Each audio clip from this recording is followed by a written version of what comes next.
5. I can still feel the cold chain pressing against my ankles, the echo of heavy footsteps reverberating through a damp concrete corridor. Day after day, night after night, it was all the same suffocating routine. I was 15 years old when it all began, though I hesitate even to rely on my memory of that time because it feels like 1,000 years have passed. My captors taught me not to question the timeline of my own life, replacing my sense of time with a perpetual blur of terror and despair. I don't remember precisely how it started, only that I was led by a friend I trusted, or at least someone I thought was a friend, down a series of alleyways. An innocent excursion, so I believed, until I found myself pushed into the back of a rusted truck. The slam of the doors was final, and my screams for help were swallowed by the unforgiving city noises. By the time I realized what was happening, I was already bound, gagged, and speeding away from everything I knew. In those early days, my mind raced frantically, searching for any explanation, conjuring possible scenarios for how this might have been some terrible misunderstanding. But as the days turned to weeks, and the weeks turned to months, reality settled in. I was property to them. My name was stripped from me, replaced by a crude, demeaning label. Every aspect of my former life became as distant as the stars. It's nearly impossible to convey the feeling of utter hopelessness that sets in when you realize there's no way out. They kept me in a chamber, a barren room with a single light bulb swinging from the ceiling. The cold, stained floor was my bed, and the darkness outside that flickering bulb was my companion. At times, they brought me stale bread or watery soup, usually thrown on the ground as if feeding an animal. I was starving, desperate, but I made a point never to bend too low. Even in that state, I attempted to maintain some shred of dignity. But dignity is a dangerous thing to hold onto when your life is entirely controlled by sadistic captors. On one occasion, I clung to a thin hope. I refused to cower when one of them sneered in my face. His response was swift and brutal, my ribs crackled under a forceful kick. I fought back tears, determined not to give them the satisfaction of seeing me break. That stubbornness led to more beatings, each designed to hammer in a single fact: I belonged to them. There was no freedom, no future, nothing but unrelenting horror. They moved me frequently, never letting me become too familiar with one place. Once, they hauled me to what looked like an abandoned warehouse near the water. The smell of salt and rotting fish clung to the air. Chained to a post in some dark corner, I listened to the lapping of waves against a broken pier. My mind drifted between fantasies of leaping into that cold water and letting it consume me, to fantasies of swimming away to freedom. But I never had the chance to see the sky clearly. They always blindfolded me if I needed to be transported from one room to another, muting my sense of direction, ensuring I had no concept of the building's layout or exit routes. Sometimes, I shared the space with other captives. We rarely spoke, as fear had taken away our voices. We'd exchange glances, haunted eyes reflecting unspoken horror. Occasionally, we'd hear the muffled cries of someone new arriving, or the chilling silence when someone was taken away. We never saw that person again, and each disappearance further crushed our morale, reminding us that the next day could bring our own demise. Early in my captivity, I believed rescue might come. I remember praying for ET. Though I wasn't particularly religious before, I begged for any higher power to intervene. But as months bled into years, I lost that innocence. I realized no one was coming. The world forgot me, or perhaps never even knew where I'd gone. I was one among countless faces on missing person flyers that might have been torn down or thrown away by now. My identity was erased, leaving only a trembling body and a battered spirit. To survive, I had to adapt. There was no alternative. Every day required a delicate balance between submission and small rebellions. If I resisted too overtly, I was beaten down. If I became too compliant, tight exploit me further. Sometimes, the only form of defiance I could manage was to keep my eyes open during the moments they demanded I bow my head. Subtle, insignificant gestures, but they kept me connected to my own humanity. The terror was relentless. Every morning, I'd wake up, if you can call it waking up, when sleep was more akin to passing out from exhaustion, wondering what fresh torment I'd devise. It could be forced labor in some hidden compound, or a new form of humiliation. They rarely spoke to me in complete sentences, preferring commands or barked insults. My mind was always racing, trying to guess what they wanted me to do before they spoke, trying to evade a beating. After about a year, I only approximate because I had no reliable way to track time, they transported me to a secluded estate surrounded by tall fences and patrolled by armed men. The labyrinth of corridors inside that estate was disorienting. Through a small window, I glimpsed tall trees swaying in the wind, a mocking display of Natura's freedom. My cell here was marginally more comfortable, if a thin mattress stained with who knows what could be called comfortable. But as they gave me a slightly better environment, their demands became more invasive, more rigorous. I was forced to cook, to clean, to serve them. Each order carried the threat of punishment if not done precisely as instructed. My captors had a hierarchy. The men in charge were hardened, unsmiling, and dealt out punishment without hesitation. Their subordinates took orders like robots, though sometimes I caught a flicker of uncertainty in their eyes. I wondered if they too were trapped in some form of servitude, or if cruelty was simply how they survived. Occasionally, they brought visitors, others who were potentially complicit in this trafficking ring. I could never be sure. Tight gather in the main hall, guffawing in coarse voices, trading items I couldn't see. Some nights, a new captive would arrive, battered and half-conscious, dragged in front of them like merchandise. I watched these things happen with a mixture of horror and numbness, unsure which was more dangerous, to feel everything or to feel nothing at all. During these gatherings, I was made to serve drinks or stand at attention, my eyes fixed on the ground. The first time I dared to glance up, I caught a glimpse of a man wearing an expensive suit and an expression of casual indifference. He spotted me, and his gaze turned disdainful. I was reminded of my status with the back of someone's hand across my face. I never looked up again. I was starved for hope, for some sign that escape was possible. In the estate, I discovered the possibility of gleaning small facts about the outside world. Often, the guards were sloppy. They didn't care about my intellect or think I could be a threat. If they dropped a newspaper or left a radio playing while I cleaned, I'd listen. Even the smallest snippet of news about the world outside was a tonic for my battered soul. Sometimes, I heard about storms or elections or celebrity gossip, and it all felt so trivial, yet so precious. It was a reminder that a reality existed beyond these walls. Still, every attempt to imagine an escape plan ended in despair. Fences, cameras, guards, locked doors, every corner bristled with security. And even if I managed to slip out, I was in the middle of nowhere. Where would I go? How would I outrun them? But there was one guard, an older man with a limp. He wasn't kind per se, but he seemed less cruel. Sometimes, our eyes met, and I perceived something akin to pity. Once, when I collapsed from exhaustion carrying a heavy load, he gave me a curt nod and let me rest for a few minutes. It might have been out of self-interest, perhaps they needed me functional for some reason, but in a place devoid of empathy, it felt monumental. It ignited a tiny flicker of hope that maybe, just maybe, there was a way out. Not through mercy, but through a mistake, a sliver of compassion, or a gap in their meticulous control. As time dragged on, I learned to read subtle cues, changes in the guards' behavior, patterns in their schedules. Some nights, the estate buzzed with activity, and other nights it fell eerily silent. In those silent nights, I'd lie awake on my thin mattress, listening to the crickets outside. My imagination soared, constructing illusions of scaling the fence under the cover of darkness, sneaking past sleeping guards, finding a vehicle, driving away to safety. But illusions did little more than offer temporary mental escape. Reality was too cruel. And so I lived in this perpetual cycle of fear and faint hope. The punishments continued.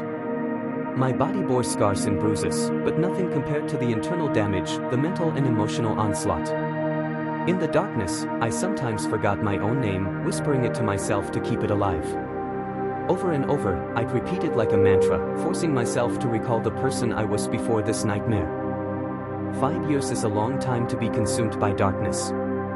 Looking back, it's astonishing I'm still alive. Maybe there was a reason, a twisted form of fate guiding me toward an eventual breakout. I can't claim I was a hero, orchestrating a brilliant plan. It was more like stumbling across an opportunity at the right moment. But it happened, and that's the reason I'm telling this story. If I could convey every ounce of suffering and terror I endured, I would, but human language fails to encapsulate the depths of that anguish. Now that I've escaped, every second of freedom feels surreal. I can walk without chains. I can see the sky unhindered. Yet the memories remain, haunting me in daylight and nightmares alike. My skin crawls with phantom sensations of shackles, and my mind braces for a blow that isn't coming, at least not anymore. The real world looks almost too bright, too colorful. I feel out of place, as though I've been reborn into a life that both belongs to me and feels alien at the same time. This is the beginning of that story, or rather, the middle, because in some twisted sense, I feel like my true existence started the moment I was taken. Those 5 years defined me, shaped me in ways I can't fully comprehend yet. The details of my captivity are still etched into my consciousness, and the pain is too raw to simply push aside. But I want to share it, not as a quest for pity, but as a testament. A testament to the human spirit, to the possibility of enduring unimaginable cruelty, and somehow emerging on the other side. The estate wasn't my final prison. There were more relocations, more nights spent trembling in fear of new tormentors. Each place had its own horrors and demands. I was auctioned, threatened, exploited. Each transaction chipped away at my sense of self, but ironically also fueled an inner fire. Survival became my lifeblood, a singular goal that pulsed through my veins. Day after day, I told myself, live to see tomorrow. That was my mantra. In the darkest times, when I thought about surrendering to death, I clung to that phrase. It was the only thing in my power, to survive, to outlast the cruelty. I refused to let them take my soul, even if they claimed my body. And here I am, free enough to speak these words. I see the world differently now. The lights of a city at night don't reassure me, they seem harsh, reminiscent of the fluorescent glare in one of my many prison rooms. Every time someone approaches me from behind, my heart leaps into my throat. I expect to be grabbed, chaclet, beaten. People say trauma will fade with time, but I'm not entirely convinced. Time has already shown me that it can carry me through 5 years of hell without erasing the memory of a single blow. Still, I continue. I breathe, I walk, I observe. I can't look away from the suffering of others. I was once invisible, lost in that darkness. I notice those who seem frightened, who carry secret burdens in their eyes. I want to tell them, you're not alone. But I don't always have the courage. I'm still grappling with my own ghosts. If there's one thing I know, it's that sharing this story is my way of fighting back. Because in captivity, I was muzzled. My pain was hidden behind walls, gates, blindfolds. Now, with the ability to speak, I refuse to be silent anymore. The nightmare may be over physically, but its echoes remain. Perhaps by laying them bare, I can begin to reclaim my life, piece by piece. Yes, I was held in slavery for 5 years. Yes, I escaped. But that is only the skeleton of the story. The flesh is made of countless small, horrifying details, the battered rooms, the hushed screams, the clandestine transactions, the casual inhumanity of it all. It's also formed by the fleeting kindnesses I witnessed, the sparks of compassion that flickered in the unlikeliest of places. Those details define me now, and in sharing them, I hope to transform them into something beyond mere victimhood, a testament to the fact that survival, though it can cost you everything, is still possible. After my time at the estate, I was taken deep into a dense forest, where the only trails were dirt paths dotted with ruts and potholes. The drive there was a blur of cramped limbs and unrelenting anxiety. At intervals, the truck would stop, the doors would open, and a wave of fresh air laced with pine would flood my senses. My eyes, however, remained blindfolded. I tried to make sense of the journey through sounds, the crunch of gravel, the distant call of birds, the rustle of trees in the wind. These faint clues offered a shred of reassurance, reminding me that the outside world still existed. Eventually, we arrived at an old cabin hidden beneath a canopy of ancient pine trees. It was a squat structure with peeling logs and a roof patched together with corrugated metal. Once inside, they stripped off my blindfold, and I finally saw the place where I would spend the next harrowing months. The cabin's single room was dominated by a rickety wooden table and a small stove in the corner. A bucket for water and a ratty blanket in another corner completed the grim picture. This was, In many ways, a stark contrast to the estate, Zimpla, more primitive, but no less a prison. My new captors were a small group of men, each with a gruff demeanor and calloused hands. Unlike the estate, where many people came and went, here I was in close quarters with the same faces day in and day out. At first, they seemed indifferent to me.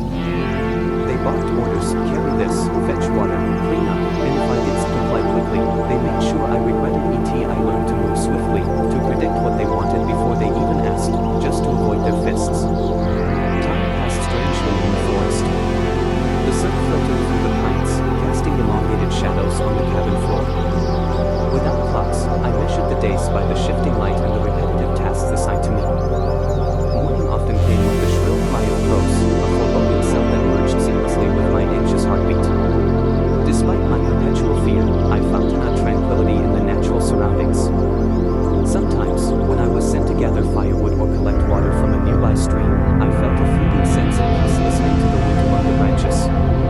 It was an escape, however brief, from the constant vigilance that captivity demanded. My captors were not the refined criminals of the estate. They wore heavy boots caked in mud, tattered jackets, and possessed a roughness that suggested they were more comfortable in the wild than within polished walls. Their conversation was coarse and minimal.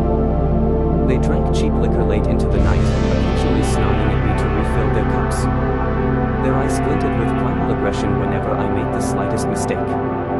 The punishments here were more impulsive, sometimes fueled by drunken rage. At the estate, there had been a twisted sense of order, a hierarchy that determined how long punishments were doled out. Here, any offense, real or imagined, could provoke an immediate beating. Despite this volatility, I gained scraps of information about why I was there.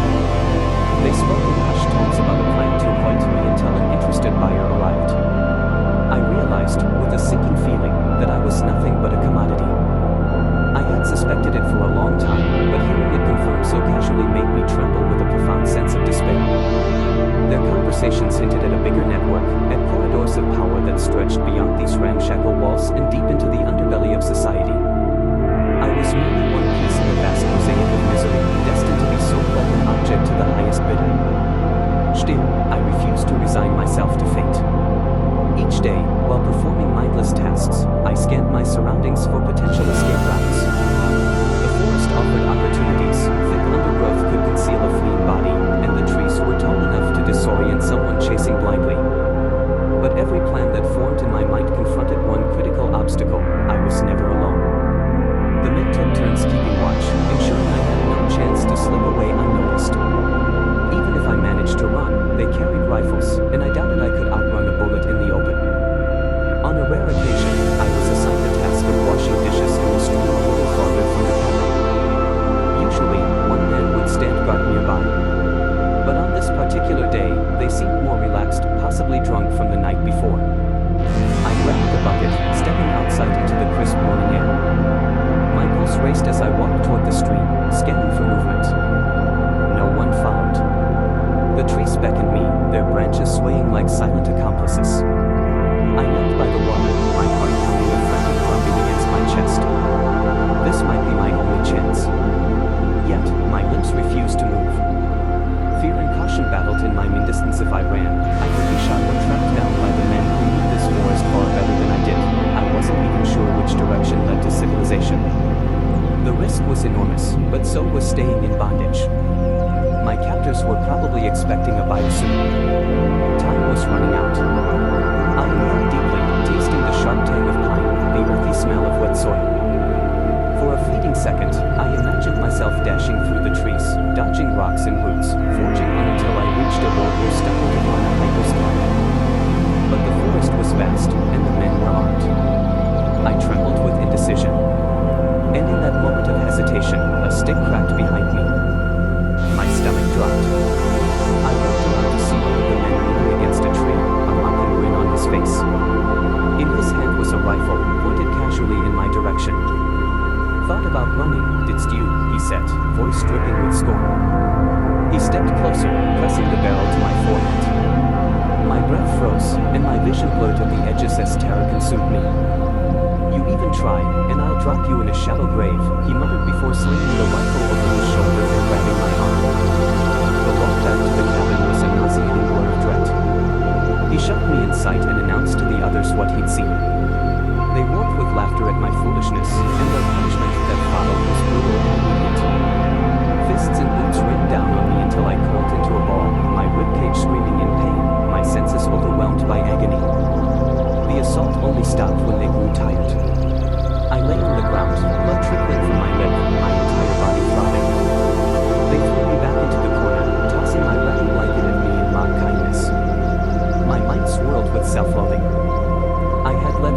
me of an opportunity, maybe my only shot at freedom. And now I was more closely watched than ever. Bruised and battered, I still clung to the faint hope that another chance would come. But reality was harsh. I had proven to them I was a flight risk, and they would tighten their grip. The following days were a haze of pain, forced labor, and constant vigilance. My captors offered neither medical care nor compassion. If I moved too slowly because of my injuries, I was filled with rifle butts until I mustered the strength to continue. Simple tasks, like standing up or carrying a bucket of water, became excruciating trials. Sleep was both a desperate need and an agonizing reminder of how vulnerable I was.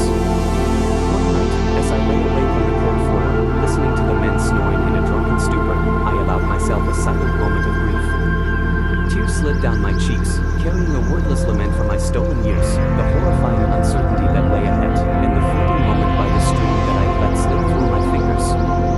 The darkness in that cabin felt so absolute that it seemed to swallow any hint of hope.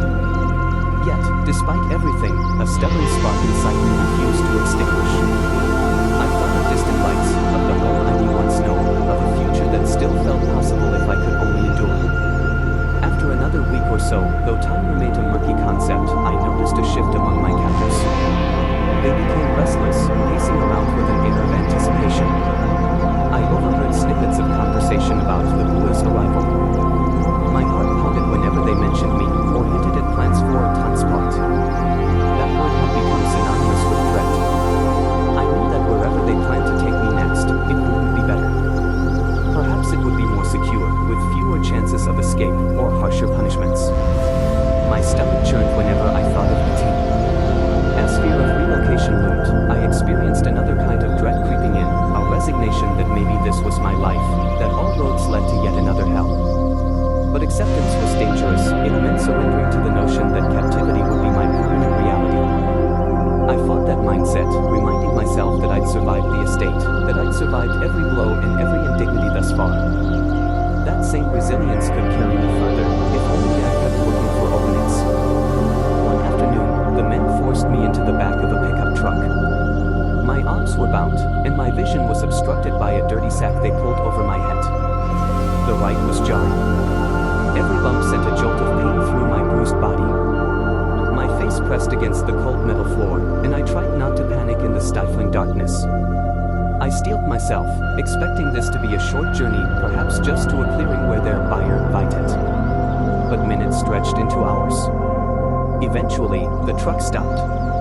I was dragged out, stumbling on weak legs, feeling the rough ground beneath my feet. As soon as the sack was removed, I blinked in the sudden brightness. We were outside what looked like an old hunting lodge, far larger and more ominous than the cabin.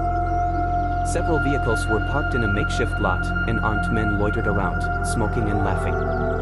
My captors exchanged greetings and handshakes with the new arrivals, and I was pushed toward a side entrance.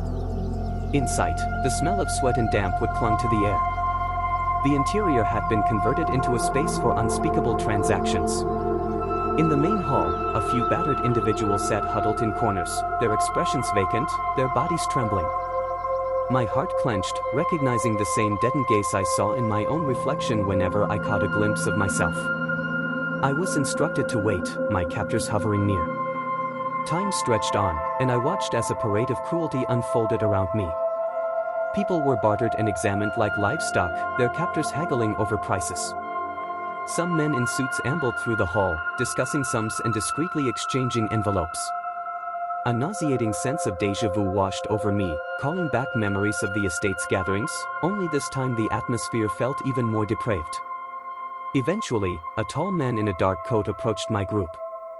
His hair was slicked back, and he carried himself with an air of authority. My captors greeted him with a wary respect. He looked me over with cold, calculating eyes, then nodded as though appraising a piece of machinery. Negotiations commenced. I tried to block out the words, figures tossed around as if I was a commodity. Their conversation was punctuated by the odor of cigarette smoke and the low hum of anxious chatter from nearby. Then came the exchange. A stack of bills passed hands, and I felt a sickening lurch in my gut. I was now the property of this new stranger. He gestured for one of his men to take me away, and I was shuffled off to a dimly lit corridor. Another blow to my spirit, another chain added to my shackles, if not physically, then psychologically. I couldn't fathom a future beyond this trait. And so I was cast adrift again, a perpetual captive, living at the whim of cruel masters. The man's subordinates led me to a small side room, barely larger than a closet, and locked me in sight. Through the thin walls, I heard snatches of conversation, footsteps pacing the hallway, occasionally a muffled scream. My mind teetered between terror and exhaustion. After so many relocations, I didn't even have the energy to protest or plead. I simply folded onto the floor, knees drawn to my chest, and stared at a single crack in the ceiling. In that confined space, my memories surged. I recalled the estate's flickering light bulb, the forest cabin's savage beatings, the near chance at the stream. Every scene unspooled in my head, each one painting a grim tapestry of my experiences. I shut my eyes against the onslaught, longing for sleep or unconsciousness to claim me. But the unyielding anxiety refused to let go. Eventually, exhaustion overpowered my fear, and I dozed off. My dreams were plagued by twisted variations of my reality, running through forests that turned into endless hallways, encountering shadowy figures that whispered threats into my ear. When I awoke, it was to the clank of the door being unlocked. A guard shoved a plate of stale bread and lukewarm water into the room, barely sparing me a glance. I devoured the bread, ignoring the dust and grime that coated it. My hunger was relentless, and survival overshadowed any sense of revulsion. The water tasted of metal, but I gulped it down gratefully. If nothing else, the minimal nourishment gave me enough energy to remain conscious, to maintain some semblance of alertness. Days passed, how many, I couldn't say. They dragged me out occasionally, presumably so potential buyers or co-conspirators could examine me. Each time, I averted my eyes, trying to disappear into myself. The men spoke about me as if I were a piece of merchandise, and I learned not to react. Showing any sign of resistance brought immediate pain. So I stood, silent and compliant, while they poked and prodded, marking my value in their ledgers. In rare solitary moments, I questioned my identity. Who was I beneath the bruises and the torn clothes? Could I still claim my old self, that carefree teenager who once believed in the goodness of the world? Or was I now something else, a hollowed-out shell shaped by these years of captivity? The question gnawed at me, and I had no answer. At times, I tried to summon memories of better days. Images of friends, family, and mundane pleasures floated through my mind like ghosts. Their faces were starting to blur, though, and that frightened me almost as much as my captors. The slow erosion of my memories felt like a final betrayal. They had taken my freedom, my sense of security, my dignity. Now they were taking my past as well, and with it, any notion of who I truly was. Yet, in the darkest corners of my mind, I refused to relinquish the faintest ember of hope. The desire for freedom still pulsed within me, albeit dimly. I had to believe that some twist of fate, some stroke of luck or moment of cunning, would present a chance to break away. Because the alternative, to give in completely, would be worse than death. It would mean letting them define me entirely, letting them win not just my body but my soul. So I waited, endured, and watched for cracks in their armor of control. If they made mistakes, I intended to notice. If they let their guard down, even for a second, I planned to exploit it. Surviving had become second nature. Now I needed to do more than survive, I needed to escape. Even if it took years, I had to keep the possibility alive in my mindestance, because once that hope died, so would E. And so the stage was set for another chapter of captivity, one that would test my endurance in ways I couldn't yet imagine. This place, with its grim corridors and hushed negotiations, would be my new hell. But it was also a new battleground. I reminded myself every day, my spirit is still mine. No matter how many times they sell me or how many locks they close, I will not be extinguished. I'll endure, waiting for the moment to strike. I don't know how long I spent in that place, hours, days, or maybe a week, before something changed. My new owner, the tall man with the cold ice, reappeared one morning, accompanied by 2 guards. I was roughly pulled from my cramped room and taken to a larger space that resembled an office.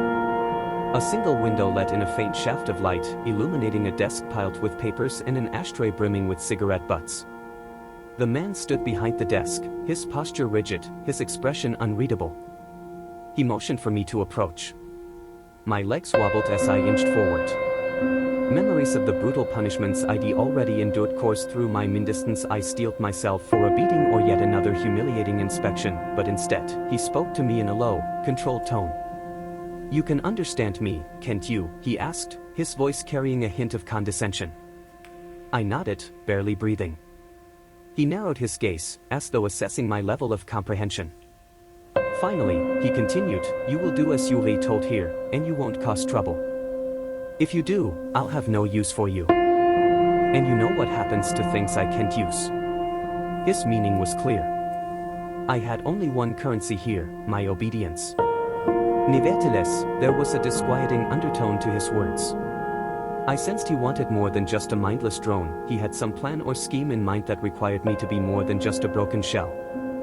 The realization both terrified and intrigued me. If he needed me for something specific, maybe I could leverage that. For now, however, any sign of resistance would be suicide. He tossed a bundle of clothes across the desk. They were ragged but clean enough, far better than the tattered remains I was wearing.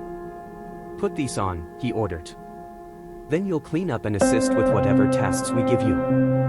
If you behave, you'll eat." My throat tightened with a mixture of desperation and reluctant relief. A part of me was grateful for even the slightest improvement, a meal, some clothing. Yet I loathed how easily I could be manipulated with the promise of basic human necessities. Still, I had little choice. As soon as the guards ushered me out, I changed into the clothes. They hung loosely on my malnourished frame, but I felt marginally more human than before. My new routine began. Each day, I was awakened by a guard's harsh summons, given a small ration of food, and directed to perform menial tasks, scrubbing floors, carrying supplies, washing laundry. Sometimes, I caught sight of other captives skittering down the corridors, eyes glued to the floor. The tall man orchestrated everything from behind his office door, occasionally emerging to inspect our progress. His presence loomed over the entire operation like a storm cloud, ready to unleash fury at any sign of disobedience.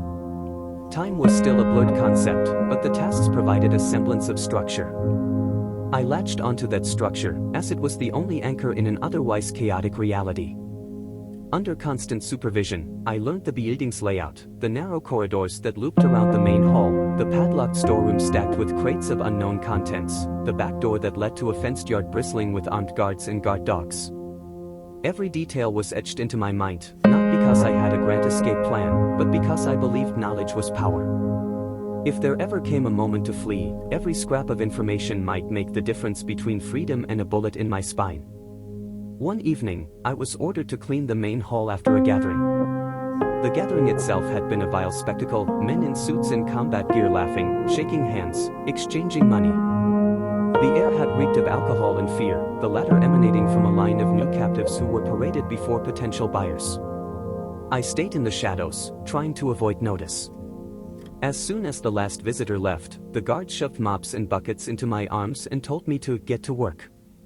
Alone in that cavernous space, I dragged the mop across the stained floor. My hands ached, my body trembled from accumulated fatigue, but I forced myself to continue. Suddenly, I heard a timid voice from the far corner.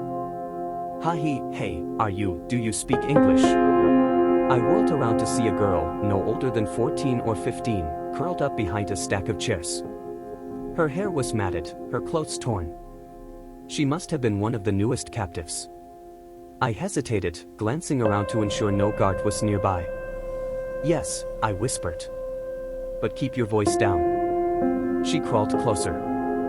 In the dim light, I could see tear tracks cutting through the dirt on her cheeks. "I don't know where I am," she stammered. "They said TLL hurt me if I don't cooperate. Please, have you been here long?" My heart twisted. I remembered my own early days, the desperate need for any thread of hope. But I also knew how dangerous it was to speak openly. "Not that long," I lied. "Listen, you have to do what they say. Don't draw attention to yourself." She sniffled, clinging to the edge of a chair for support.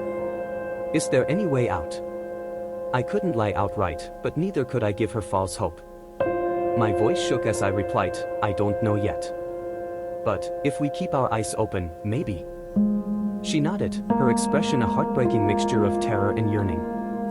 Then a door slammed somewhere in the hallway, and I hissed for her to hide.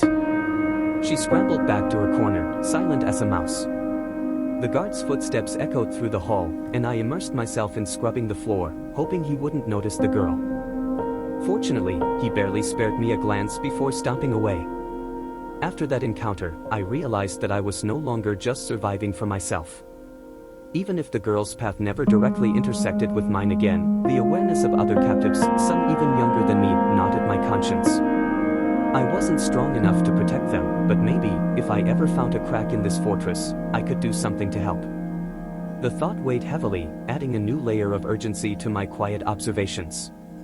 In the following weeks, the building bustled with a sinister energy. More visitors arrived, some leaving with terrified captives who stumbled behind them in chains. The tall man seemed particularly engaged, pacing his office and making cryptic phone calls. At times, I was ordered to deliver trays of food or drink to certain rooms. On one such errand, I overheard a conversation through a partially closed door. A gruff voice said, "We have to move them soon. Too many eyes on us. The authorities are sniffing around." Another voice responded, "Relax. We have safe routes. The trucks will be here next week." My pulse quickened. Another relocation was on the horizon, not just for me but probably for all the captives. With more movement came more chaos, and with chaos came opportunity. But my mind also flashed back to the forest cabin and that lost chance by the stream. I promised myself I wouldn't let fear paralyze me if another window for escape presented itself. The risk was enormous, but living in perpetual captivity was worse than death. A day later, I found myself summoned to the tall man's office again. He sat behind his desk, tapping a pen against a sheaf of papers. The guards flanked me, ready to pounce if I showed the slightest disobedience. "I hear you've been doing your tasks without complaint," he said, his voice unnervingly calm. "That's good. But I need more from you." My stomach knotted. More? What else could he want? He pointed at a photograph on his desk, an aerial shot of a dockyard with a cluster of warehouses near the shore. "We'll be moving cargo soon, and you're going to help make sure it's loaded properly." He spoke as if I was an employee who might request a job description. I swallowed. Yes. Okay." He raised an eyebrow at my compliance. "Disappoint me, and you'll regret it." Then he motioned for the guards to take me away. As I was led out, I caught a glimpse of a small map tacked to the office wall. It showed a route from our current location to what I assumed was the dockyard. Words were scrawled in the margins: checkpoints, secure, high risk. My mind latched onto every detail. We were going to a port city, presumably to ship out contraband or captives, or both. The operation was larger and more organized than I'd ever imagined. The night before we left, I barely slept. Adrenaline coursed through me. The possibility of escape in a crowded dockyard flashed through my mind-distance, yet I feared the unknown. They would undoubtedly be on high alert. Armed men would be everywhere. But a voice inside me whispered that if I did try, I might never get another chance. The only consolation was that the tall man seemed oblivious to my silent resolve, viewing me as a useful but harmless tool. When dawn arrived, the guards rounded us up, about 10 captives in total, including that frightened girl I'd seen before. We were herded into the back of a truck, crates lining the walls, leaving only a narrow space for us to sit. The truck's engine roared to life, and we lurched forward, the dim interior filled with a choking stench of oil and sweat. Through tiny cracks in the wooden panels, I glimpsed the world outside, a blur of greenery that eventually gave way to paved roads and industrial buildings. As the hours dragged on, my body ached from the cramped position. Occasionally, the truck stopped at checkpoints. We could hear muffled voices, the jingle of keys, the scrape of a clipboard. My heart hammered with each checkpoint. If something went wrong, we'd pay the price. Yet at the same time, I hoped for a mishap, something that would throw the operation into disarray. But each time, the truck was waved through. Eventually, the vehicle rattled onto a rougher road. The air smelt of salt and seaweed.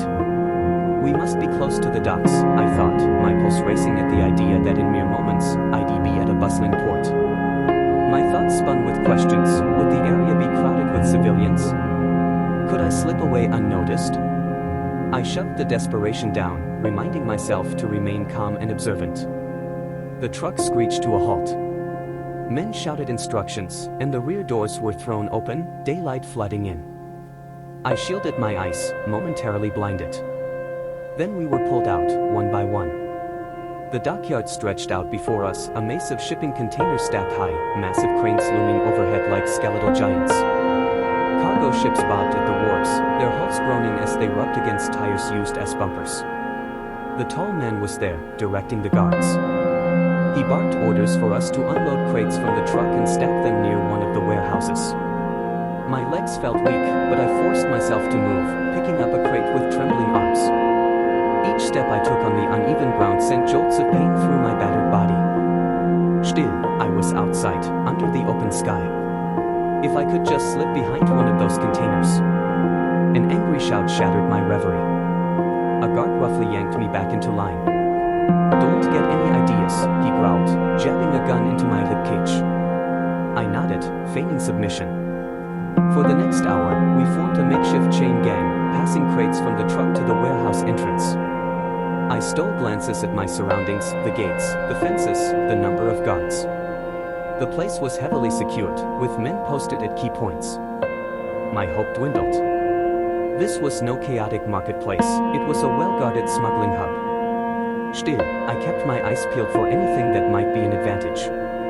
Then, as I bent to set down a crate, I heard a commotion by the gate. A group of uniformed officials, customs officers, perhaps, had arrived, demanding paperwork. The tall man strode over to them, calm and collected, handing over a sheaf of documents. My heart thundered. If these officials suspected anything, maybe I'd investigate. But the tall man was prepared, no doubt he had everything carefully orchestrated. While they argued, I noticed the girl, the same one I'd spoken to briefly in the main hall. She hovered near a stack of crates, eyeing an opening behind the containers. She looked at me, and our gazes locked for a split second. I recognized the resolve in her expression, the same fervent desperation I felt. But my mind screamed at her to stay put. If she made a run for it now, I'd shoot her before she got 2 steps. But she moved anyway. Quiet as a breeze, she slipped behind the crates, inching toward the far side of the container stack. My stomach lurched. I wanted to call out, to warn her, but that would only draw attention to both of us. Instead, I set my crate down and tried to maneuver so I could see where she was headed. A guard noticed me shift. "What are you doing?" he snapped. "I need to move another crate," I said meekly, pointing to a box near the spot where the girl had disappeared. He followed my gaze and frowned. For a terrifying instant, I thought he would investigate. But another guard called him over to help with a jammed pallet jack, and he stalked away. I exhaled shakily, glancing around. The tall man was still occupied with the officials, though it seemed he was wrapping up the conversation. If the girl was truly trying to escape, her time window was seconds at best. Another guard patrolled nearby, occasionally peering around. My heart hammered so violently I thought it might burst from my chest. Suddenly, a cry rang out from beyond the container stack. One of the guards shouted, "Hey! Where the hell are you going?" Shots rang out, sharp, deafening cracks that echoed against steel walls. My blood ran cold. The crowd of captives and guards tensed, turning their heads toward the noise. Then there was silence. An eerie stillness settled over the dock. The customs officials looked startled, but the tall man quickly ushered them away, offering some excuse. Meanwhile, guards sprinted toward the source of the gunfire. Moments later, they returned, grim-faced, dragging a limp form between them. The girl's hair, matted and dark, swung limply against her ashen face. My eyes burned with tears that I couldn't let fall. She was either dead or close to it. Her failed attempt lay like a dreadful omen in front of us. A hush fell over the gathered captives. No one dared speak. The tall man finished up with the officials and strode over, fury radiating from him. He scanned our faces, his gaze searing into each one of us as if daring us to show sympathy. I felt my hands curl into fists. A wave of nausea washed over me, but I forced myself to remain impassive. Reacting would accomplish nothing but my own demise. "This is what happens," he snarled, gesturing at the girl's body, "when you forget your place." 2 guards hauled her away. We never saw her again. In that moment, every shred of hope I had wavered. The image of her lifeless form would haunt me forever. But it also ignited a desperate rage in me, an urge to do something, anything, to avenge her fate. Yet my rational mind screamed caution. Another attempt would only lead to another body, maybe mine. We continued our tasks, moving crates in subdued silence. The lesson had been served, escape equaled death. The tall man hovered, watching us like a hawk, occasionally barking commands, making sure none of us harbored illusions of freedom. Once we finished, we were herded back into the truck, any flicker of resistance snuffed out by the gunshots that still echoed in our ears. As we drove away, I stared at the floor, trying to keep my breathing steady. I remembered the girl's voice, "Is there any way out?" Her final, desperate gamble had answered that question in the most horrifying manner. As the truck rumbled down the road, each jolt sent stabbing pain through my body, but the physical discomfort paled compared to the mental anguish.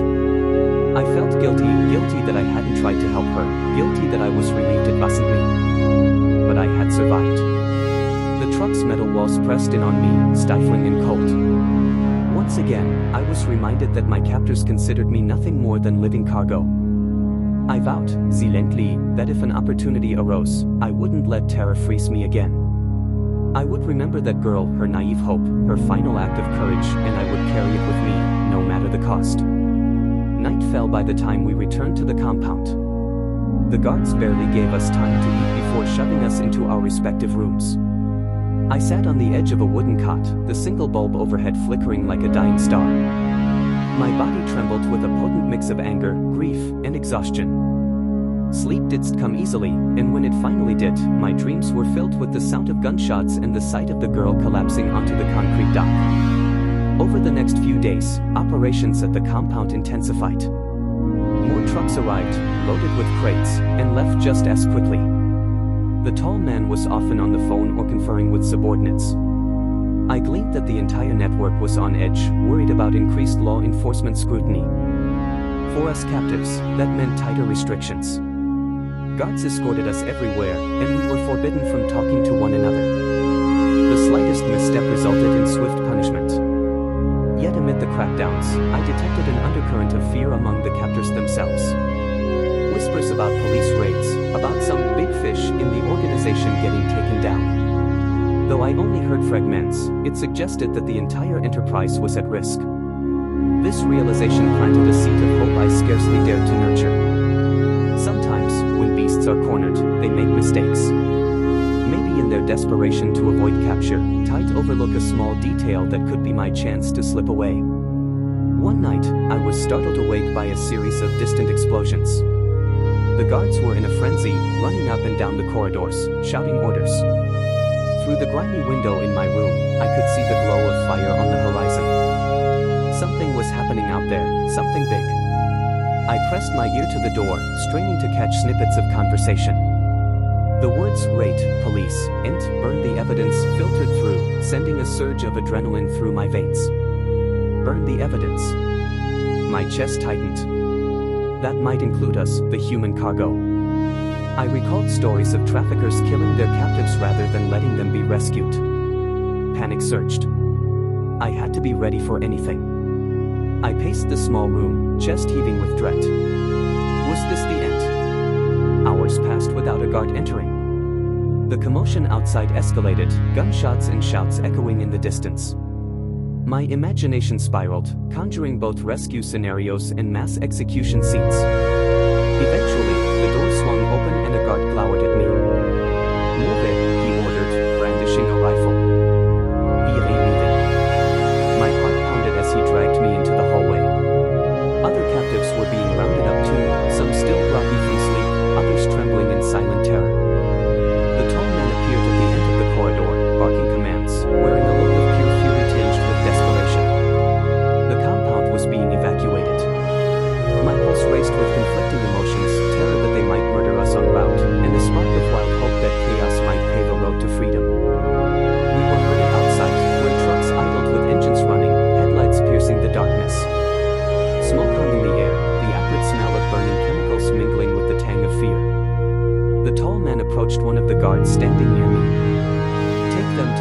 secondary location. Don't let anyone follow. If the cops catch up, you know what to do, he said, his voice deathly cold. The guard nodded grimly. I bit down on the inside of my cheek, fighting the urge to scream. You know what to do almost certainly meant kill us rather than let us be found. It felt like the world was collapsing around me. But it was precisely in this terrifying uncertainty that I sensed the faintest glimmer of opportunity. As we climbed into the back of yet another truck, I focused on my breathing, trying to maintain composure. The captives, maybe a dozen of us, were cramped in sight. The door slammed shut behind us, locking us in darkness. The engine roared, and we lurched forward once more, unsure if the next hours would bring execution or salvation. I closed my eyes, recalling every detail I'd memorized about these trucks during previous transports. The weak spots in the wooden slats. The angle of the locks. The weight of armed guards typically stationed in the cabin versus the rear. Slowly, I inched toward one corner, where I knew a panel was looser than the others. My body ached, exhaustion pulling at me, but I resisted. Instead, I felt for any cracks or give in the boards. The other captives around me clutched one another, some whispering prayers. A sense of shared desperation permeated the cramped space. I considered whispering my plan, what little I had of one, to them. But I didn't know if they could keep quiet, or if their panic might lead them to betray me unintentionally. Each second was a risk. The truck bounced over a pothole, nearly throwing us off balance. At last, my fingers found a small gap in the wood. Carefully, I applied pressure. It gave, just enough to confirm that the plank could potentially be pried open. If I managed to loosen it quietly, I might slip out. But then what? We were speeding through darkness, likely with armed escorts. Even if I survived the jump, the guards might notice or shoot me. And what of the others? Could I leave them behind to face slaughter? My mind whirled, trapped between moral anguish and survival instinct. The memory of the girl's lifeless body at the dock came rushing back, chilling my resolve. I had seen her try to break free alone, and it ended in tragedy. But this might be the last chance. The only reason I was still alive was because the tall man wanted to move cargo, not exterminate it, at least until the cops got too close. As the truck rattled along, I strained to catch the sound of sirens or helicopter blades, any sign of an active pursuit. I heard nothing but the rumble of engines and the muffled sobs of those around me. My pulse thundered in my ears, time stretching into a surreal tapestry of desperation. The burning question remained, should I risk an immediate escape, or wait for a better moment, if one would ever come? Eventually, the truck slowed. The abrupt deceleration made everyone lurch forward, colliding against the crates and each other. Some captives moaned in pain. My heart leapt to my throat, certain that this was the moment the guards would open fire. But instead, we heard shouting and the clank of metal gates. The truck rolled on for a few more minutes, then came to a final stop. The door was flung open, revealing a tall chain-link fence behind a warehouse of corrugated metal. A pungent odor of oil and damp earth assaulted my senses. Floodlights lit the area, casting harsh shadows.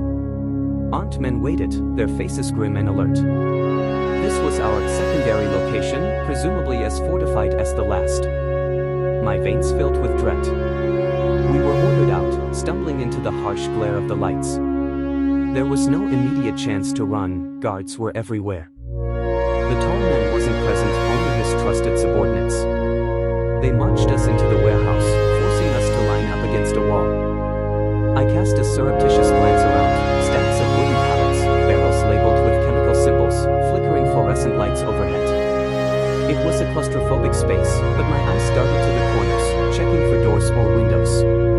A single sliding door led further inside, presumably to offices or storage areas. A guard stepped forward, rifle in hand, and glared at us. Really gonna keep you here until the boss sorts things out? You cause trouble, you die. His words were blunt, lacking the tall man's polished menace but carrying lethal promise all the same. We were separated into small groups, each one locked into a different section of the warehouse. I ended up with 4 others, 2 women and 2 men, all of them frail and hollow-eyed. The guard slammed the cage-like gate behind us, a rudimentary holding pen fashioned out of metal bars welded to the walls. No cots, no blankets, no privacy, just cold concrete under our feet. I sank to the floor, my mind reeling. If the police were indeed closing in on this trafficking network, we might be relocated again or killed. Hours crept by. The overhead lights buzzed incessantly. No one spoke. Occasionally, a guard would pass by, casting a contemptuous glance at our enclosure. The tension was unbearable, a taut wire in my chest that refused to snap. My eyelids grew heavy, but every time I drifted close to sleep, a jolt of panic jerked me awake. In that twilight state, I remembered the tall Montcalm threat: if you disappoint me, you'll regret it. What if we were already surplus, too dangerous or cumbersome to keep? At some indeterminate point, a guard came by with a bucket of water and a few moldy scraps of bread. We devoured them without speaking. The thirst was the worst, my throat parched from the stress and lack of clean water. Even the rancid taste of the bucket water was a temporary reprieve. In the corner, one of the women shivered violently. Feverish, perhaps. Her cheeks burnt bright red, and she muttered incoherently. I tried to comfort her, placing a hand on her shoulder, but I had no medical supplies. She whimpered as though my touch hurt. The man next to her ripped a piece of his shirt and dipped it in the water, pressing it to her forehead. A small gesture of compassion in a place starved of kindness. Finally, I drifted into a restless sleep, haunted by nightmares of gunfire and flames. When I stirred, the buzzing lights signaled morning, or what passed for morning in that windowless chamber. A commotion outside drew my attention, muffled voices rising in agitation. The clang of metal echoed from somewhere beyond the corridor. Nervous, I pressed myself against the bars, peering down the hallway. 2 guards rushed past, their faces etched with alarm. Something was wrong.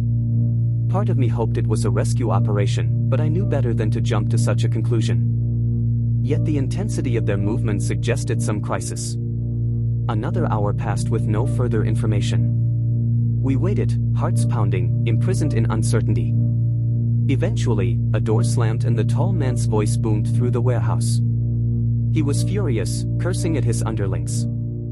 From the snippets we could catch, it sounded like external pressure had escalated. Police raids, border checks, some vital link in his supply chain had been compromised. My chest tightened.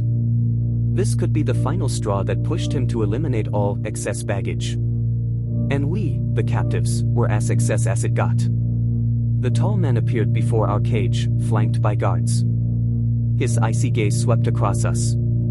Behind him, someone carried a clipboard, taking inventory. Load them up for transport, but do it quietly. We leave at dusk. Load us up. Another relocation. My breath caught in my throat. Where could they possibly take us now?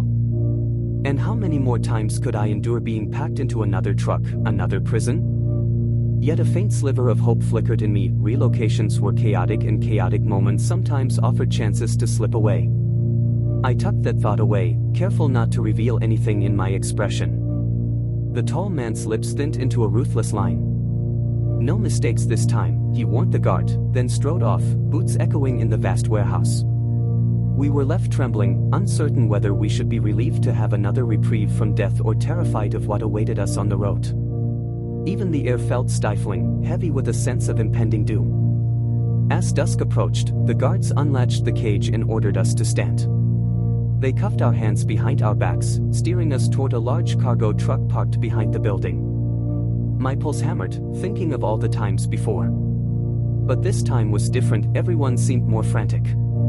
The entire operation was on edge, primed to flee at a moment's notice. We were shoved into the back of the truck, no illusions of comfort or safety. I nearly fell onto another captive as I stumbled in the cramped space. They slammed the door shut, plunging us into darkness. The engine revved, and we rumbled forward, leaving the warehouse behind.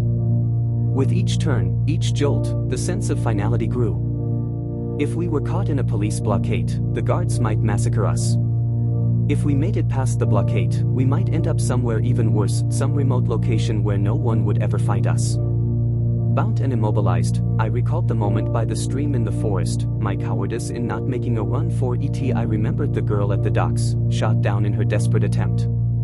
My soul was torn between the primal urge to survive and the haunting guilt of inaction. Now, locked once again in a truck, it felt like all these experiences converged into a single point of crisis.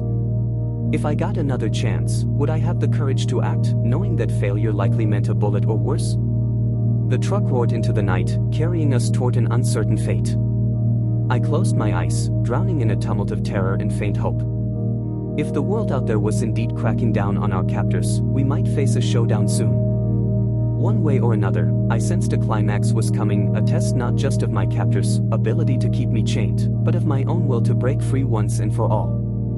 The truck shuddered over uneven terrain, jostling everyone inside so violently that we had to press our shoulders against the metal walls just to keep from falling over. Darkness reigned, broken only by the occasional sliver of moonlight that seeped through the gaps in the boards. My hands, still cuffed behind my back, were going numb, and each bump slammed my wrists against the unforgiving wood. Someone near me whimpered softly, trying not to draw attention from the guards in the cab. The fear within that cramped space was nearly tangible, as if at any moment it could erupt into chaos. Hours might have passed, it was impossible to say. I drifted in and out of a tense half-sleep, startled awake each time the truck lunged around a corner or hit a deep rut in the road. My mind churned with questions. Where were we headed? Would we be executed on arrival, or were we too valuable to kill just yet? Echoes of previous relocations throbbed through my memory. But something about this trip felt different.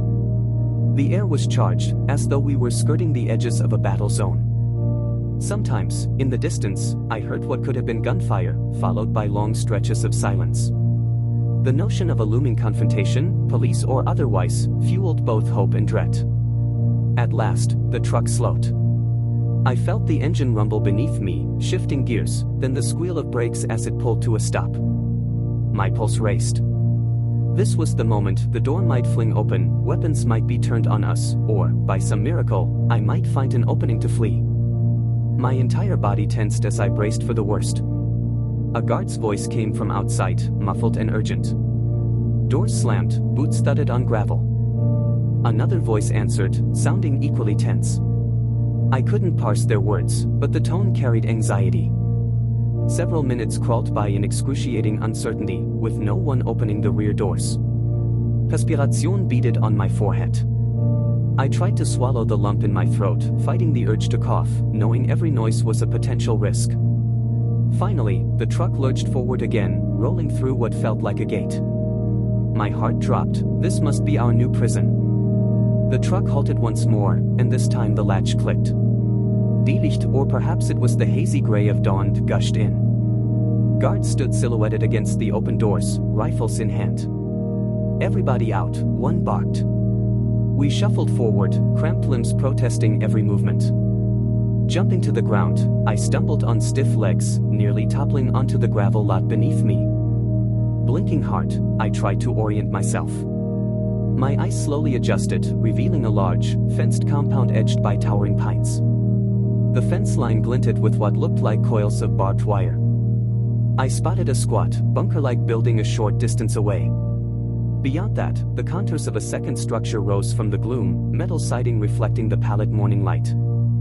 Guards were stationed at intervals around the perimeter, rifles at the ready. No sign of the tall man. Instead, a wiry subordinate took charge, barking orders to the men who were herding us off the truck. We were fewer than before, some had been separated at the warehouse or never made it out. That forced me to confront the brutal reality. Every relocation meant a reshuffle of prisoners, and many simply vanished during transitions, their fates unspoken. A fresh pang of anger and guilt tightened in my chest. Move, a guard snapped, jabbing the butt of his rifle against the back of my arm. Cuffs still in place, I stumbled forward, flanked by the others. My ankles burned with each step on the gravel, reminding me of all the beatings and forced labor that had battered my body over the years. The guards led us toward the bunker-like building. As we drew closer, I saw narrow slits in the walls, possibly firing ports, or just tiny windows to let in meager light. The steel-reinforced door loomed ahead, pitted and scarred. In sight, the air was musty and thick. A single overhead bulb flickered, casting shifting shadows across concrete walls. We were taken down a short corridor and pushed into a broad holding area, partitioned by chain link sections. It reminded me of an improvised kennel, several pens lined side by side. The guards unclipped a padlock and shoved us into one of these enclosures, sealing the padlock behind us with a clang. Immediately, I scanned my surroundings. There was a battered bench along one wall, some scattered straw and blankets. No windows, just the dim overhead lighting that buzzed intermittently. As soon as the guards retreated, an uneasy quiet settled in. Then a flurry of whispered conversation broke out among the captives, most in languages I didn't understand. A few recognized me from previous facilities. We exchanged tense nods. No one seemed optimistic, but the finality in our faces had softened. We'd seen horrors, endured them, and somehow remained alive. It was a strange camaraderie born of shared suffering. Leaning against the chain link, I tried to piece together any clues from the trip. The presence of a barbed wire fence and the bunker design suggested a place off the main roads, some remote stronghold. Possibly a temporary hideout for the traffickers while they waited out the law enforcement pressure. If that was so, the place might be less established than their other compounds, meaning it could have vulnerabilities. On the other hand, remote locations usually meant fewer chances for outside contact or accidental rescue. Time dragged. The overhead bulb offered no clue whether it was day or night outside. Occasionally, a guard would pass by, glance in sight, then continue on without a word. My thoughts cycled between despair and the faint hope of rescue. I recalled news headlines I'd once read, back when I still had a normal life, of large-scale operations raided by international task forces. It was possible that the mounting police pressure they feared was real. But would that pressure reach this secluded fortress? At some point, the wiry subordinate stepped into the holding area, wearing a suspicious scowl.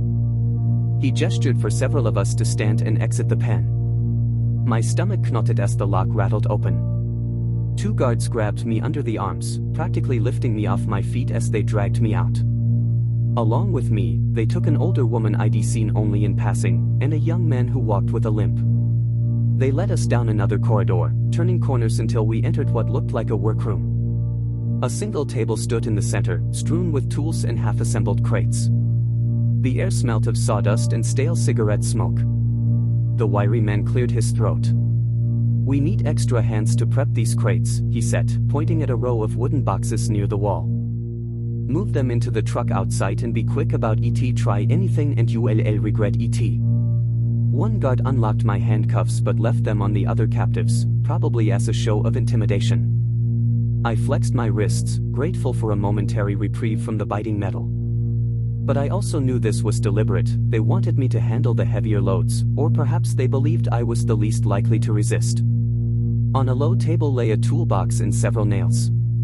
My thoughts flickered to the possibility of grabbing a hammer or a screwdriver as a weapon, but the guard's watchful eyes made that suicidal. Still, I inched closer, storing the layout of the room in my memory. We loaded crates, one by one, onto a handcart, pushing them out to a waiting truck beyond the building. Each trip outside gave me a glimpse of the compound yard, a few floodlights mounted on tall poles, uneven ground dotted with puddles, and that high fence topped with razor wire. Guards were posted at the gates. My fantasies of dashing away dissolved as soon as I saw the rifles. Even if I made it past the fence, the thick forest beyond offered uncertain refuge.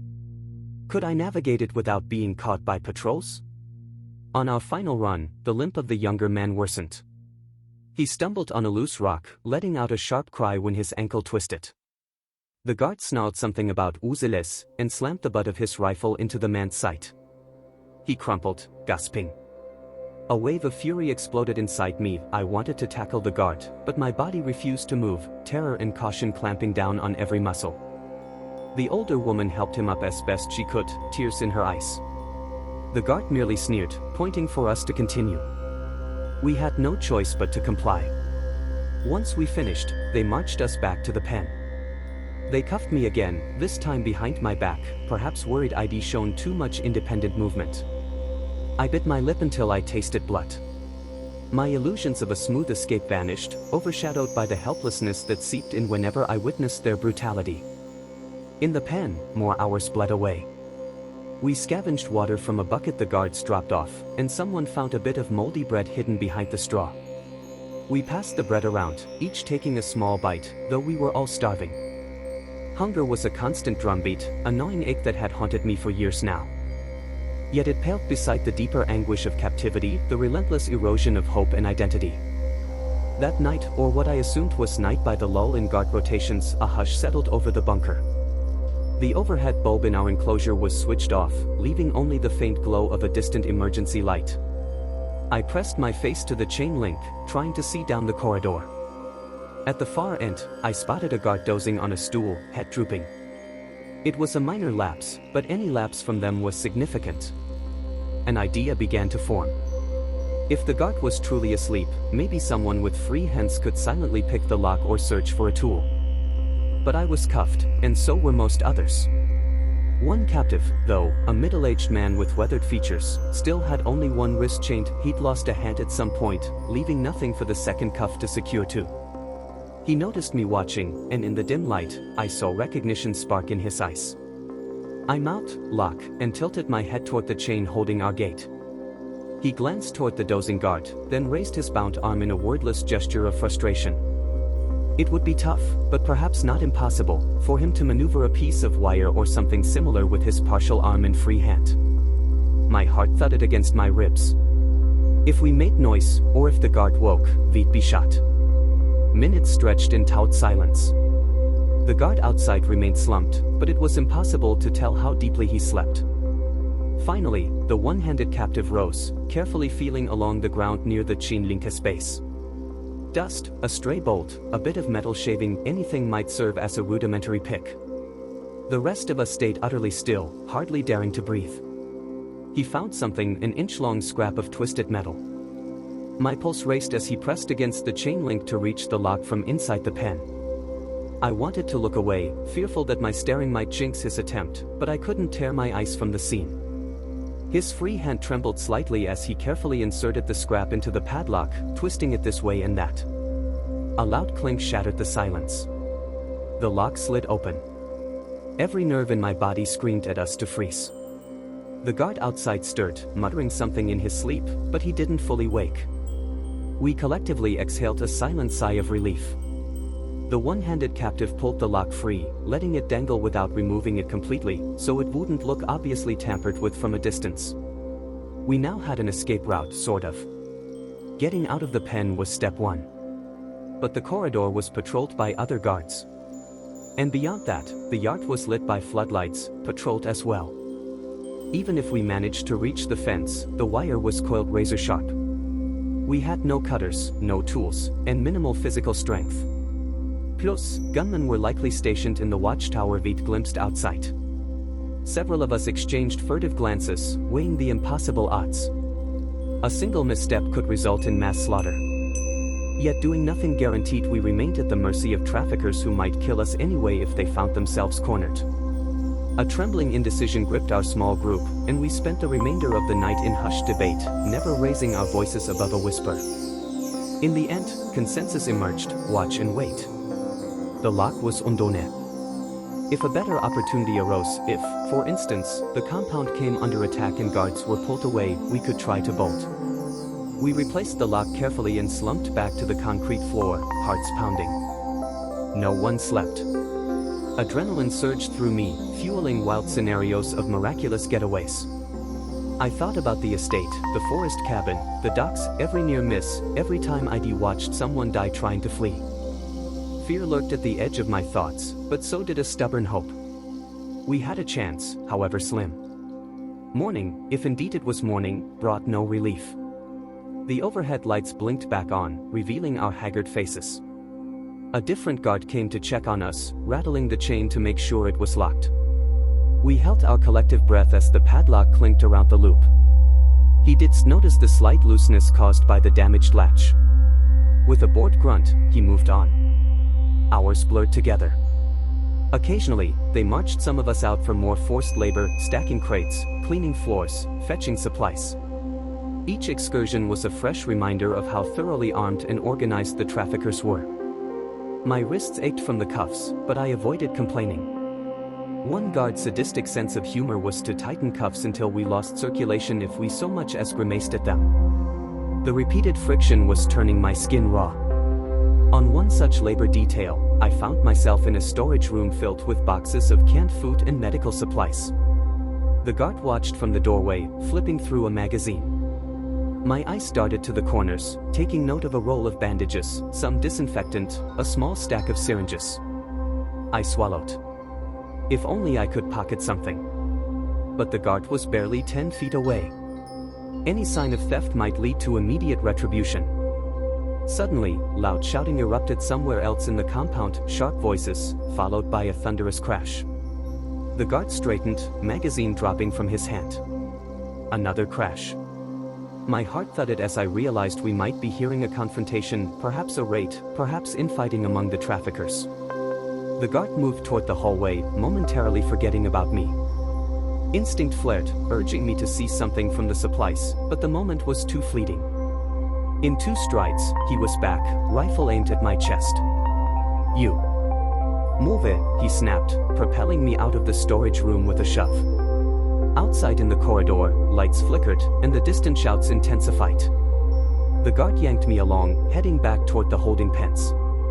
As we rounded a corner, I saw 2 men hefting large crates, sweat dripping down their faces, clearly in a rush to load them onto a truck or hide them elsewhere.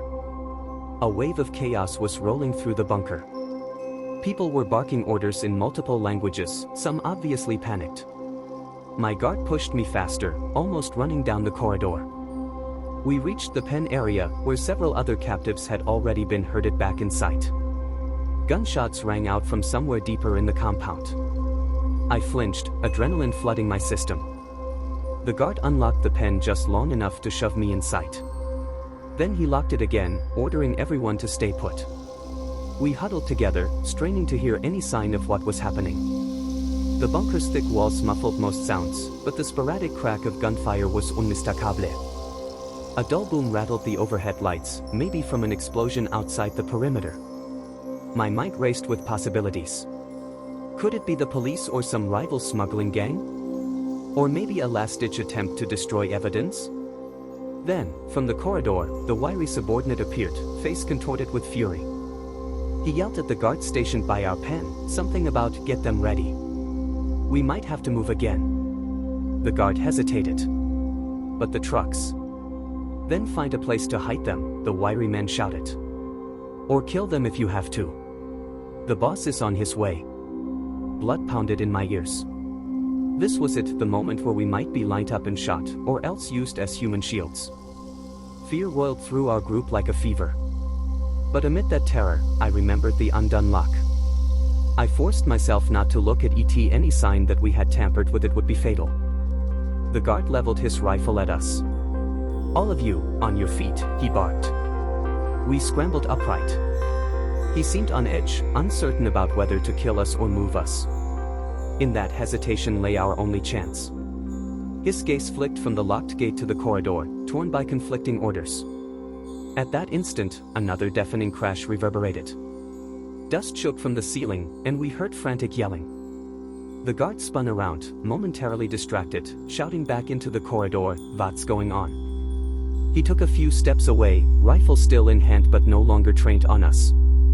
All our eyes darted to the loosened padlock. This was the chaos we'd been waiting for, the opening we might never see again. The one-handed captive moved first. With a swift, fluid motion, he pushed the chain aside. The gate swung open. My heart hammered, every second counted. Silently, we spilled out, half expecting the guard to turn and cut us down in a hail of bullets. But he was fixated on something else, perhaps the voices screaming from deeper in the bunker. We slunk up behind him like ghosts, a tight knot of terrified, desperate people. Someone near me held a short length of pipe, maybe tied pried it from the cage. A faint glint in the overhead light. My mouth went dry. This was going to be bloody if the guard turned around. We were unarmed, half-starved, and a direct confrontation with an assault rifle was suicide. But we had no other option. The guard finally sensed movement. He whirled, eyes widening at the sight of us free from the pen. A split second of shock froze him. That was all the time we needed. The one with the pipe swung it in a desperate arc, striking the guard across the face. He reeled, firing a wild shot into the ceiling. Plaster rained down. 2 more captives pounced, wresting the gun from his grip. Then someone else slammed a hard kick into his ribs. He collapsed, unconscious or worse, and we scattered, punting, around his body. A swirl of contradictory emotions flooded me: horror at the violence, exhilaration at our success, terror of what was yet to come. We had subdued one guard, but the bunker teemed with others. Gunshots still echoed. Dim emergency lights flickered, intensifying the sense of disorientation. In that dizzying moment, I grabbed the fallen guard's rifle. It felt alien in my hands, heavy, deadly. My arms trembled, but I clung to it, determined not to be defenseless any longer. The group looked at each other, uncertain who should lead. We were a ragtag band of survivors, speaking different languages, each battered by years of cruelty. The one-handed captive nodded at me, then motioned toward the hallway. He had a superficial wound on his cheek from the scuffle, but his eyes burned with fierce resolve. We crept along the corridor, trying to minimize the sound of our footsteps. The place was in utter disarray, lights flickering, doors ajar, crates overturned. At an intersection, we glimpsed 2 guards sprinting away from us, presumably responding to a crisis elsewhere in the compound. The smell of smoke drifted in, acrid and suffocating. I coughed, blinking through stinging ice, but pressed on. One corridor led to an exit door we'd seen on earlier errands. If we could reach the yard, maybe we could slip through a gap or overshadowed section of fence. The greatest danger was that the yard might be crawling with armed men. But staying inside was equally fatal. With the rifle clutched to my chest, I edged around the corner, scanning for threats. My breath caught. A guard stood near the exit, back turned, shouting into a walkie-talkie. I couldn't understand his words, but the urgency in his tone was unmistakable. We froze. The group behind me huddled close, hearts thundering in unison. Should we try to sneak by, or was a fight inevitable? Our chance of stealth was slim. He blocked the door. I lifted the rifle, sweat trickling down my temple. I had no idea how to properly fire it, but maybe just the threat would suffice. One of our group whispered in a language I didn't know, pointing at the guard. Another captive, an older woman, clutched the length of pipe with white-knuckled determination. She looked at me, then at the guard, a question in her eyes. I shook my head gently, signifying caution. If we attacked, the shot might alert every other guard in the compound. Then fortune wavered in our favor. A deafening explosion from outside shook the building, causing the lights to flicker off entirely for a moment before sputtering back to life. The guard jerked around, momentarily losing his grip on the walkie-talkie. He cursed and bent to retrieve it. That instant of confusion was everything. We darted forward, silent as we could manage, hugging the walls. The guard stood up, scanning for the source of the noise, but the corridor's gloom shielded us. My heart pounded so violently I thought he'd hear it thudding against my ribs. We reached the door. A push on the handle, it didn't budge. Locked or barred from the outside, perhaps. My stomach plummeted. The guard was only a few yards away, and any second now he might notice the cluster of trembling bodies behind him. Desperate, I patted the door, searching for a latch or a hinge to pry loose. Another captive tried the handle again, more forcefully. It clicked but refused to open. The older woman stepped up, pipe in hand, ready to smash the lock if necessary. But that would be far from silent. A flicker of motion caught my eye. The guard was turning around. I raised the rifle instinctively, my finger trembling on the trigger. He froze, ice going white when he spotted us. For a split second, we stared at each other across that short distance, his expression contorted in shock and anger, mine in raw desperation. Before he could lift his own weapon, I squeezed the trigger. The recoil was more powerful than I expected, slamming the stock into my shoulder. The shot thundered in the enclosed space, deafening me and sending the guard crashing backward. Smoke curled from the rifle's barrel. The guard lay sprawled, not moving. My hands shook violently, and I tasted bile in the back of my throat. I'd never killed anyone before, or even held a firearm until captivity. That singular moment threatened to unravel me. But terror drove me forward. We had no time to spare. A tiny voice inside me screamed that every guard in the area would have heard the gunfire. Sure enough, frantic footsteps echoed down the corridor.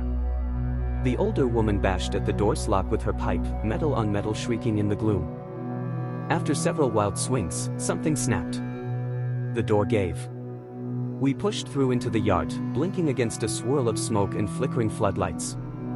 The scene outside was chaos incarnate. Flames licked the edge of one building near the fence, sending plumes of black smoke into the dawn sky. A truck was overturned, tires still spinning, as if it had careened into a ditch. Several bodies, whether captives or guards, I couldn't tell, were strewn across the gravel. And from beyond the compound walls, I heard sirens. My pulse soared. Maybe rescue was truly at our doorstep, or maybe the sirens belonged to the traffickers, Alice. There was no way to know. We scattered instinctively, seeking cover behind crates and vehicles. My mind reeled at the scale of destruction. Had the police or some rival organization attacked the compound? Explosions, gunfire, it felt like a small war zone. Fear threatened to paralyze me, but the memory of that girl shot at the docks ignited a grim determination. I refused to be a helpless victim any longer. Spotting a gap in the fence near a collapsed section of razor wire, I motioned for the others. We sprinted across open ground, hearts in our throats. Bullets whizzed overhead, whether from the guards firing blindly or from outside forces breaching the perimeter, I couldn't tell. The yard reeked of fuel and burning rubber, stinging our eyes. 2 more captives, lagging behind, dropped to the ground as shots tore into the dirt near them. I spun, aiming the rifle wildly, not even sure who I was firing at. The recoil slammed me again, nearly making me lose my balance. We reached the broken fence line. The twisted wire still posed a lethal hazard, but we managed to slip through a gap in the chain link. I felt metal barbs rip at my sleeves, tearing the skin on my forearms. Biting back a cry, I forced myself forward. The older woman, pipe in hand, got snagged briefly. The one-handed captive helped her, wrenching the wire aside while she slid under. Another shot rang out, kicking up gravel. We ducked low, stumbling into the underbrush beyond the fence. A dense stand of pine stretched before us. The pungent scent of sap hit my nostrils, oddly soothing even amid the chaos. Smoke from the burning bunker drifted on the wind. We sprinted deeper into the trees, lungs burning. My knees felt weak, but adrenaline propelled me forward. Behind us, the compound's floodlights painted the sky in eerie orange, flickering through the branches. More gunshots, more shouts, an explosion that rattled the forest floor. We ran until our bodies could no longer hold pace. At last, we collapsed behind a fallen log, panting and shaking. The cold forest floor pressed against my palms, reminding me starkly of how alive I still was and how easily that could change. My breath came in ragged gasps. One captive had a bleeding arm, another limped badly. In the darkness, I couldn't see how many of us had made it out. 7? 8? It was too chaotic to be sure. Some might have peeled off in other directions. Some might still be in sight or lost in the confusion. My chest constricted with a sick guilt, but I pushed it aside. Survival was all that mattered now. The older woman's eyes brimmed with tears as she looked at me, then at the forest around us. She whispered something in a language I didn't recognize, but the gratitude in her tone was unmistakable. I glanced at the one-handed captive, who was crouched, scanning the surroundings for threats. He gave me a slight nod, acknowledging the shared victory. We couldn't stay here. The traffickers might send dogs, or the authorities might mistake us for criminals. We had to keep moving, or at least find a place to hide. My entire body trembled as I faced the stark reality. We were free in the most rudimentary sense, but the wilderness offered its own dangers. We had no supplies, barely any clothing suitable for the cold. And we were still wounded, hungry, and traumatized. Nonetheless, a sense of raw possibility coursed through me. We had broken out of that bunker on our own. We had chosen life over submission. Through the trees, red and blue lights flashed, sirens wailing as if the entire region was under siege. The older woman looked to me, eyes filled with wordless questions. Should we head toward the lights, risking capture or worse, or flee deeper into the woods, risking starvation? I didn't know. We were all just clinging to scraps of hope, uncertain what might kill us first, exposure, bullets, or simply fate. I set the rifle on the ground, a wave of revulsion hitting me when I saw the faint smear of blood near the trigger. I had taken a life back there, perhaps more than one. My stomach lurched, and I doubled over, retching into the pine needles. My throat burnt, tears stinging my eyes. The older woman put a hand on my back, a small gesture of comfort. We had no words, no time to process the moral weight. There was only the present crisis: remain free, or be captured again. Several of us conferred in hushed voices, each offering fragments of a plan. Some wanted to approach the sirens, hoping for legitimate law enforcement. Others feared the traffickers had corrupt connections, meaning the sirens could bring us right back into a cage. My own experiences made me wary of trusting anyone, but I also knew wandering aimlessly in the woods could be a death sentence for the injured among us. In the end, we agreed to move parallel to the lights, keeping them just in sight but not heading directly toward them. If it was the police, maybe we could find a vantage point to signal them without risking immediate gunfire. If it was the traffickers, we could slip away unnoticed. With no better plan, we set off, using the trees for cover. I led the way, cradling the rifle in my arms, trying to ignore the lingering sickness in my gut. We trudged through dense undergrowth, branches scraping our faces, entangling our feet. Thorns tore at our ankles. Every crack of a twig sent our hearts racing, petrified that a search party might be closing in. The forest floor was littered with pine cones and decaying leaves, the scent of damp soil mixing with the distant tang of smoke. Occasionally, we paused to listen, scanning for signs of pursuit. Sometimes, we heard faint shouting or distant sirens. The compound must still be under siege or in flames, but we were too far to tell who was winning that battle. After what felt like hours, we emerged onto a small ridge. The red and blue lights danced below, near what looked like a dirt road intersecting with a paved highway. Several vehicles were clustered there, dark shapes, some flashing emergency lights. My heart skipped. If those were truly law enforcement vehicles, this might be our chance at rescue. Crouching low, we crept closer, each footstep agonizingly careful. The group behind me was silent, sharing an unspoken understanding: any noise could end us. As we drew nearer, voices grew clearer. They did speak the language we'd heard from our captors. This could be legitimate police or some other authority. My lungs tightened with conflicting urges: run to them, beg for help, or hide, suspecting a trap. Yet the possibility of freedom after 5 years in bondage was too compelling to dismiss. Then, as if sensing our presence, one of the uniformed figures at the road raised a flashlight, shining it through the trees. Instantly, we ducked. The beam swept across the ridge, illuminating branches and patches of underbrush. My pulse hammered. If they spotted us, how would they react? The memory of the tall man's casual brutality still twisted my insides, making me doubt any uniform. And yet, the simple act of shining a flashlight in search of someone felt so different from the traffickers' style of shoot first, ask questions later. The figure seemed methodical, cautious, not immediately threatening. We huddled, trembling in indecision, until the flashlight moved on.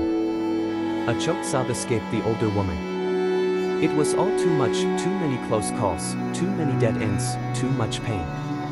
Another captive, nursing a bleeding arm, whispered that we had to try.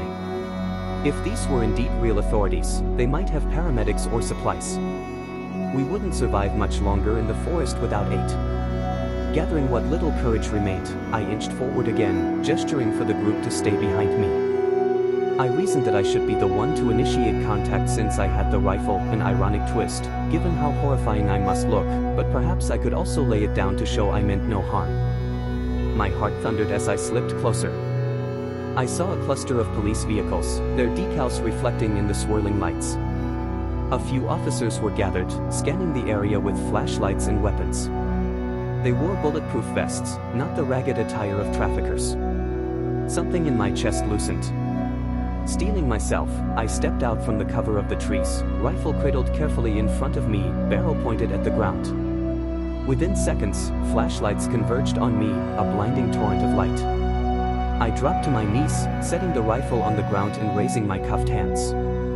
My voice, hoarse and broken, croaked out a single plea: help, please. I wasn't sure if they spoke my language, but desperation has its own universal language. For an agonizing moment, nobody moved. Tension crackled in the air, each side unsure of the other's intent. Then one of the officers spoke into a radio, and another cautiously approached, weapon at the ready.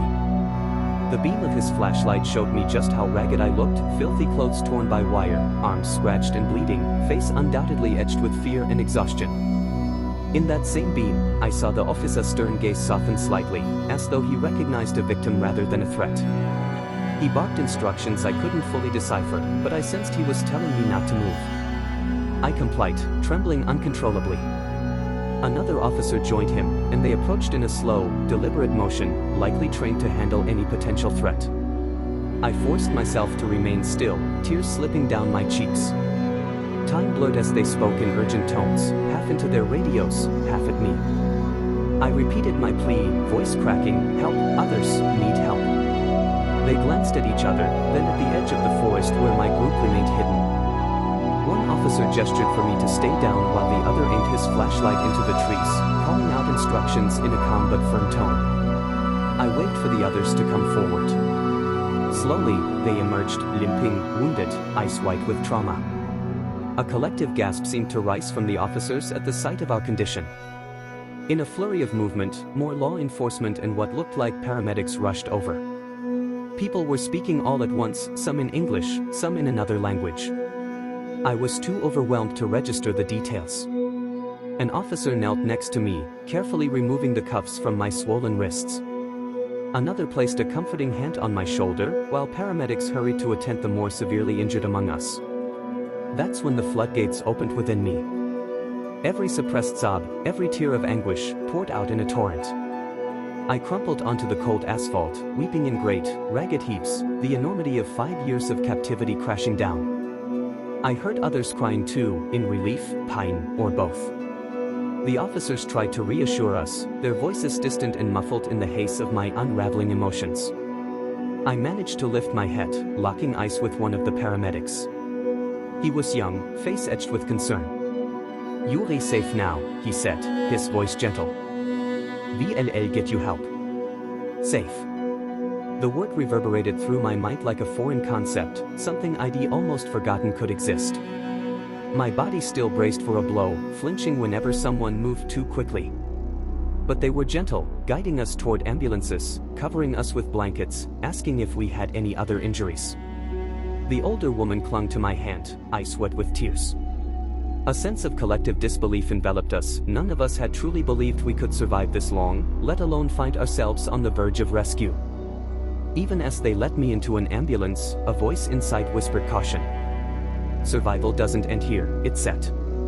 The road to recovery would be grueling. The nightmares, the flashbacks, the scars, those would remain long after the captors were behind bars. But for the first time in 5 years, I saw the faint glimmer of a future that wasn't dominated by chains and fear. The paramedic shone a light in my eyes, checking my pupils, then started cleaning a deep scratch on my arm. Pain fled, but it was a clean, stinging kind of pain, unaccompanied by cruelty. I studied his uniform, the badges on his shoulders, feeling an almost childlike wonder at encountering someone whose job was to help, not to harm. Outside, the swirl of red and blue lights cast dancing shadows across the forest. More ambulances arrived, more officers spread out, presumably to secure the area or chase down any fleeing traffickers. I heard a helicopter's thrum overhead, shining a spotlight into the trees. The compound, once a place of suffocating captivity, was presumably in flames or under siege. My breath hitched as I recalled the tall man. I had no idea if he'd been captured or if he'd slipped away, leaving chaos in his wake. The thought terrified me, but I couldn't cling to that fear now. I had to believe justice was coming. Another captive was brought into the ambulance with me, face ashen. A paramedic pressed gauze to a wound on their shoulder. They gazed at me, and though we lacked a shared language, we exchanged a small nod. We'd done the unimaginable, we had survived. Tears welled up again, but this time they weren't purely of despair. Something else took shape, a fierce, fragile hope that maybe, just maybe, the darkness was lifting. Night blurred into day. Or day into night. I lost track. My eyes fluttered open and shut, lulled by exhaustion. At some point, I realized we'd arrived at a hospital, bright lights streaking past the ambulance windows. Then came a flurry of medical staff, hushed voices, the beep of monitors. They placed N4 in my arm. I tensed at the prick of the needle, but forced myself to remain calm. These people were healers, not tormentors. Over the next hours, they administered painkillers, checked my injuries, spoke gentle reassurances I barely comprehended. Eventually, a woman who seemed to be an official of some sort, maybe a translator or a social worker, stepped into my curtained cubicle. She spoke softly, trying to piece together my story with broken phrases in a language we both somewhat understood. I recounted what I could, though my memory was a tumult of horrors. Tears streaked her face as she listened, scribbling notes. She promised that I wouldn't be sent back, that I was under protective care now. I closed my eyes, feeling the weight of those words, protective care. It felt so alien, so impossible. My mind refused to fully trust. But the sterile hospital sheets beneath me and the antiseptic smell in the air were undeniable. I was no longer behind bars or chained to a floor. No guard stood over me with a rifle. For the first time in what felt like a lifetime, I wasn't being watched by malevolent eyes. When I next woke, sunlight slanted through a window, a real window with no bars. I blinked, disoriented. The sheet covering me was crisp and clean. An Vierbag hung beside the bed. My wrists were wrapped in bandages where the cuffs had chafed the skin raw. The door was slightly ajar, revealing the hallway of a legitimate medical facility. My breathing quickened. How could I be safe? Was this some elaborate trick? Tentatively, I slid my legs off the bed, ignoring the twinge of pain. I stood, and no one shouted at me. No sirens blared, no guard rushed to beat me down. My reflection in a metal dispenser by the sink startled me. I looked hollowed out, eyes sunken and haunted. But I was free. At least, freer than I'd been in half a decade. A nurse poked her head in, offering a kind smile. She said something I couldn't quite grasp, but the warmth in her tone was unmistakable. I sank back onto the bed, overwhelmed by a swirl of emotions. Gratitude, disbelief, sorrow for those who hadn't made it this far. An ache for the girl at the docks, for the limping man shot in the forest, for everyone whose story ended in captivity. In the days that followed, fragments of the outside world filtered in. I learned that multiple agencies had been coordinating a crackdown on the trafficking network. The compound raid had been part of a larger operation spanning several regions. Some of the traffickers were in custody. Others remained at large. Investigations would take years, with many pieces still undiscovered. But a significant blow had been dealt to the ring. And I, along with a handful of other survivors, had become living evidence of their crimes. It wasn't a fairy tale ending. My body bore the scars of unthinkable trauma, and my psyche was riddled with nightmares. Police interviews dredged up painful memories, forcing me to recount details that left me shaking. Yet with each retelling, I reclaimed a tiny fraction of my voice. Journalists wanted interviews, but I was in no state to speak publicly. The agency workers shielded me from media exposure, explaining I needed time to heal, physically and mentally. Legal processes loomed, requiring statements and testimonies. I was terrified of retribution if the tall man, or any of his affiliates, still roamed free. Authorities assured me that I'd do everything possible to protect me, but trust was not easy to restore. At night, I'd wake in cold sweats, convinced I heard the clang of chains or the snarl of an overseer. The hospital staff were patient, offering counseling, gentle conversation, sometimes just silent presence when I shook uncontrollably. Weeks passed. Slowly, my body mended. My cuts and bruises healed into scars, my malnutrition lessened thanks to carefully monitored meals. I could walk without limping. The rattling cough that had plagued me for months in damp, cold cells subsided. On some mornings, I even managed to step outside and feel the sun on my face, fresh air filling my lungs without the stench of decay and fear. Yet the emotional wounds ran far deeper. I recoiled at sudden movements, expecting blows that never came. I jumped at the sight of uniforms, even those worn by kind nurses or security officers. In group therapy sessions with other survivors, I barely spoke, only listening with clenched fists as they recounted nightmares strikingly similar to my own. It would be a long road, they said. Healing from such profound trauma was a journey measured in years, maybe a lifetime. Despite this uphill battle, every breath of freedom was something I clung to. The flutter of a curtain in a gentle breeze, the rustle of a newspaper in the hospital's waiting room, the hum of conversation in a cafeteria, these ordinary sounds and sights carried a surreal comfort. I tried to remind myself each day, I survived. That simple fact sometimes reduced me to tears. Eventually, plans were made for me to transition to a safe house. A representative from a victims' advocacy group visited, explaining the resources they offered: therapy, legal support, a place to stay. My chest constricted at the idea of leaving the hospital's protected environment, where I felt vaguely secure. But I knew I couldn't remain in a hospital bed forever. The world was calling me back, though it felt terrifyingly large and unpredictable. One afternoon, I signed a set of forms with trembling hands, granting me placement in a specialized recovery program. The staff explained I'd have round-the-clock security if needed. I nodded, half numb, half grateful. The day before my discharge, I stood by the window in my hospital room, gazing at the parking lot. People came and went, normal lives continuing. A teenage girl hopped off a bus and dashed into the hospital lobby, maybe visiting a relative or friend. Watching her carefree stride, I remembered my own youth, torn away so abruptly. I felt envy and sorrow intertwined. But I also felt a spark. The spark of life beyond captivity, beyond the pain.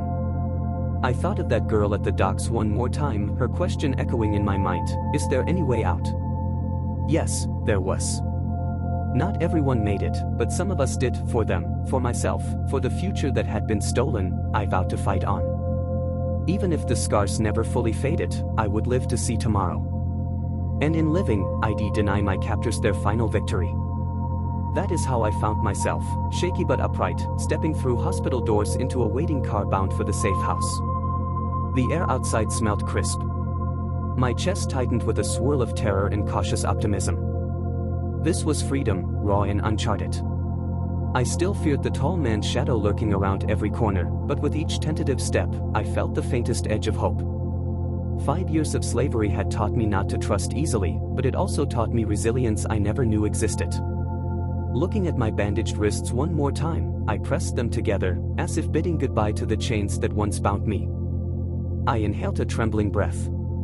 Yes, the path ahead would be steep, fraught with flashbacks and legal battles. But I was no longer a captive. And that fact alone was enough to kindle a fragile yet persistent light in my soul, one that not even the darkest memories could extinguish. The drive to the safe house felt unnervingly quiet. After so long spent in captivity, I was used to the roar of trucks hauling human cargo, the echo of guards barking orders, the clank of chains. Now, my only company was a social worker seated beside me, an older woman with gentle eyes who kept glancing in the rearview mirror as if reassuring herself I was still there. She'd offered her name, but my memory was so frayed that I retained only fragments of conversation. It was enough to know she wanted to help. As the car navigated the winding roads, I couldn't stop fiddling with the bandages on my wrists. My skin beneath them was raw, both physically and emotionally. The sedation from the hospital was wearing off, leaving me with a dull ache in my muscles and a sharper ache in my chest. I stared at the blur of trees rushing by outside, half expecting an armed convoy of traffickers to appear around the next bend. "Are you okay?" the social worker asked softly, her gaze flicking again to the rearview mirror.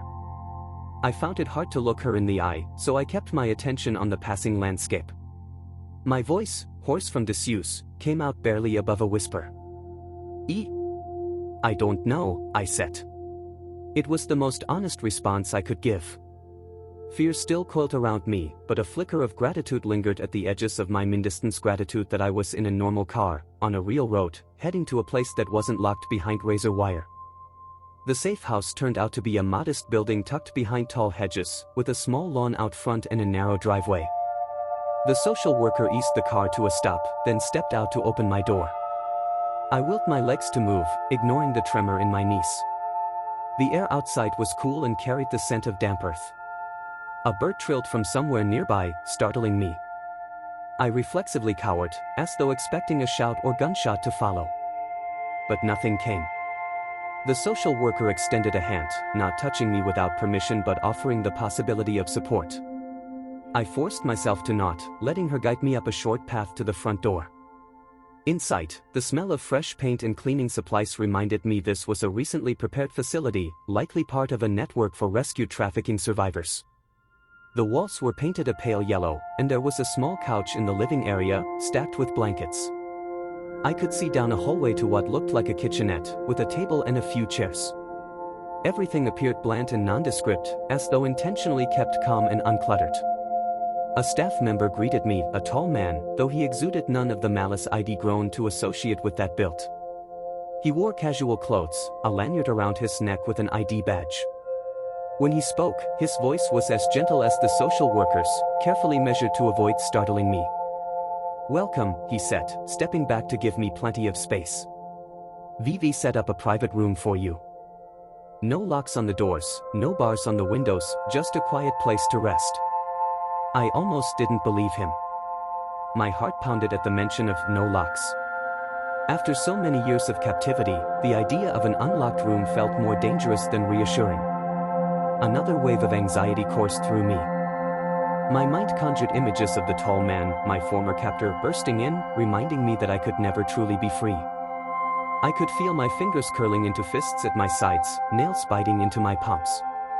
The staff member must have noticed my reaction because he took a step back, raising his hands in a non-threatening gesture. "I know it's a lot right now," he said. "You can take your time getting used to the place." Nodding numbly, I let them lead me down the hallway. My private room was small, a single bed with a neat, folded blanket, a nightstand, and a lamp. A window overlooked a backyard bordered by the same tall hedges. There was a door to an attached bathroom, which they assured me was all mine, no sharing. My throat tightened at the notion of privacy. Even at the hospital, Tyr had been bustling staff in and out. Now, the idea of shutting the door and being alone brought a mixture of relief and raw terror. Alone was how I'd spent many nights in captivity, with no one to help if something went wrong. The social worker placed a duffel bag on the bed.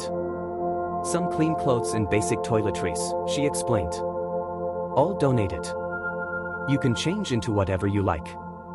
I stood there, arms hanging limply at my sides, not sure how to respond. She gave me a small, understanding smile and gestured that she'd give me space. Then both she and the staff member left, gently closing the door behind them. The silence that followed pressed in on me, so profound it made my ears ring. I stared at the bed, the lamp, the bag. Slowly, I lowered myself onto the edge of the mattress, testing its softness. No chains. No lock on the outside. No cameras that I could see. It felt surreal. Exhaling a shaky breath, I ran a hand over the bedspread, forcing myself to acknowledge reality. I was in a safe house, free from the daily terror of beatings or forced labor. My ribs still ached from old bruises, my wrists throbbed, and the memories, they came in waves, threatening to drown me whenever my mind drifted. But physically, at least, I was no longer a prisoner. For the next few days, I barely left my room. The staff brought me simple meals, rice, brot, fruit, and I ate in small bites, my stomach shrinking from years of underfeeding. I slept fitfully, waking in the grip of nightmares that left me trembling. Sometimes, I found myself crouched in a corner of the room, disoriented and convinced a guard was about to burst in. Each time, the staff remained patient. Tight offered gentle reassurances or asked permission before entering, so they wouldn't startle me further. On the fourth day, a woman from a legal aid organization arrived to talk with me. She had warm brown eyes and introduced herself quietly, offering a handshake that I couldn't reciprocate at first. Physical contact set off alarm bells in my head.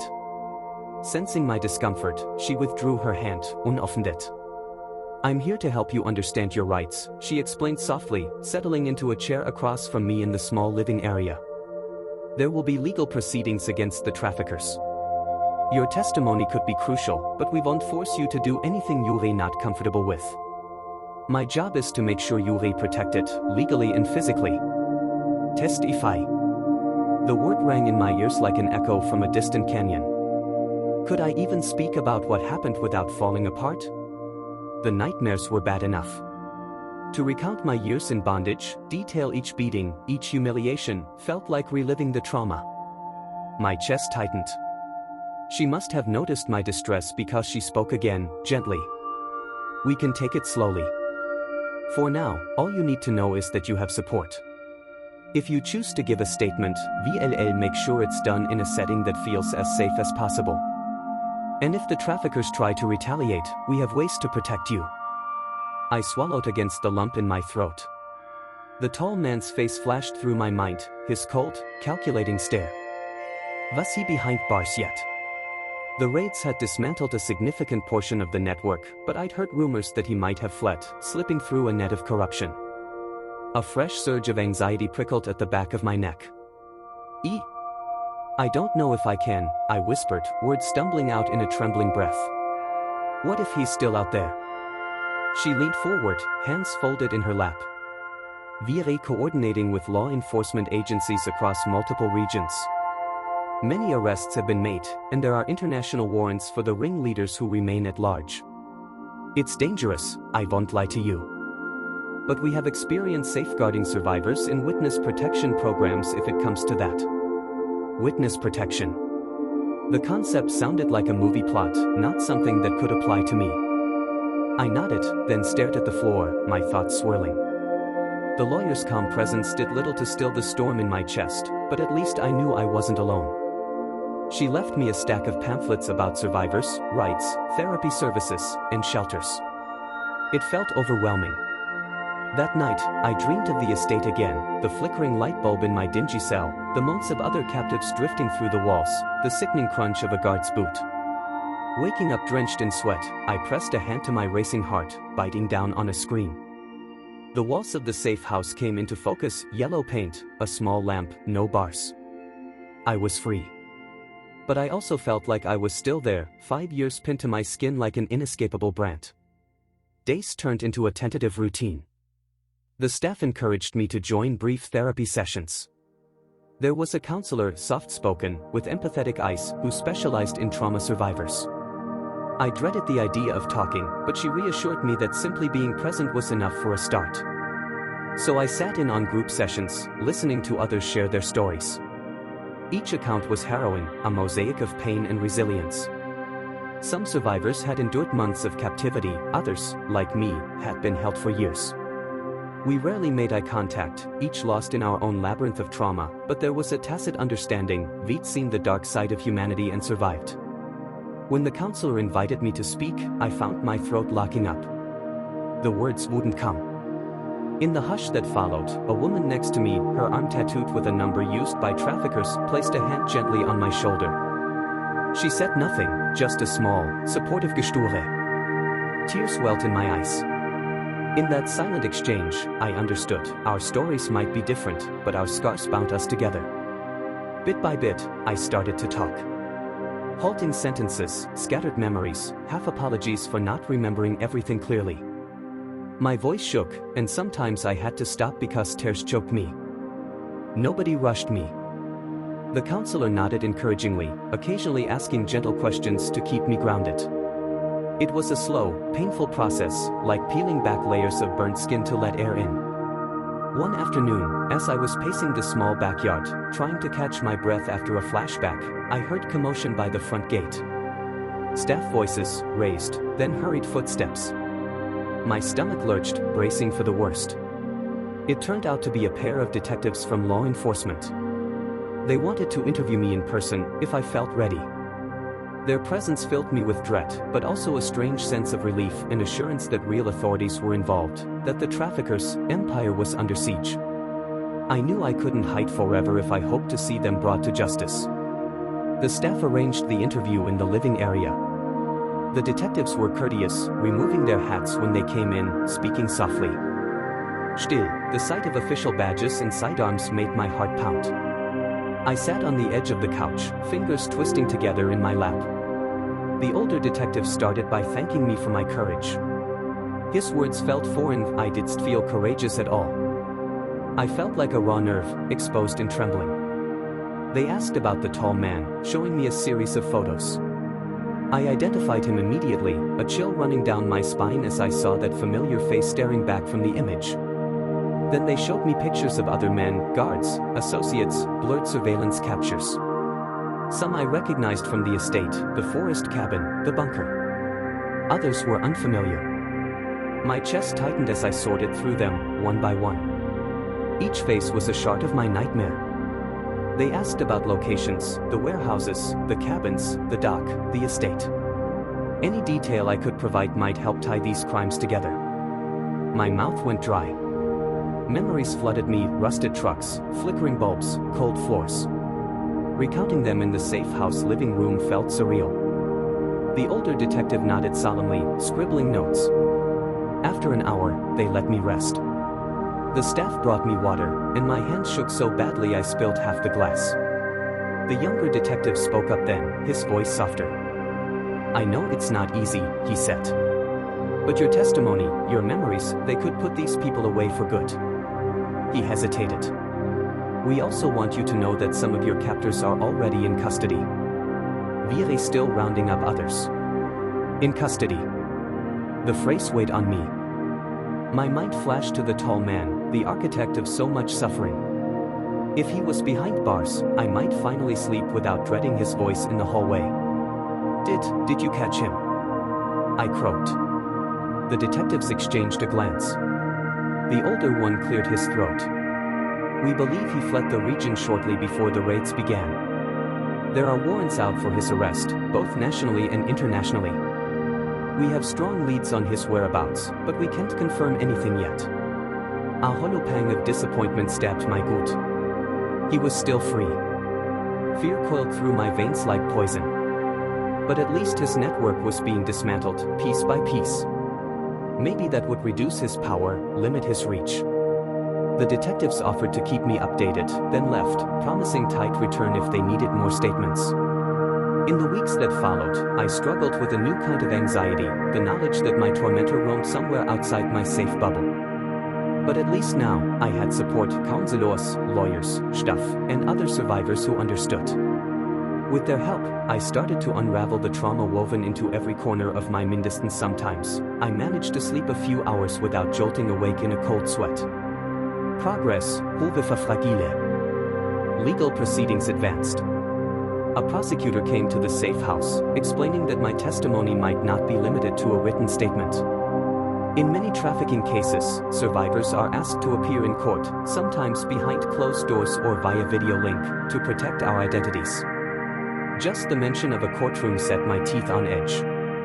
Standing in front of strangers, recounting the horrors I endured, what if I froze, or fainted, or said the wrong thing?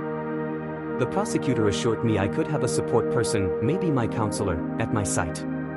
Tight limit direct contact with the defendants if any were present. The staff at the safe house reiterated that it was my choice. No one could force me. But I also understood that my testimony carried weight. If I didn't speak out, some of these criminals might walk free. The burden of that knowledge pressed heavily on my shoulders. Around that time, a journalist tried to contact the safe house, seeking an interview with a survivor willing to share their story. The staff shielded me from direct interaction, and I was thankful. I wasn't ready to face public scrutiny. Too often, media coverage sensationalizes these accounts, turning them into lurid headlines, or focusing on the shock value rather than the person behind the trauma.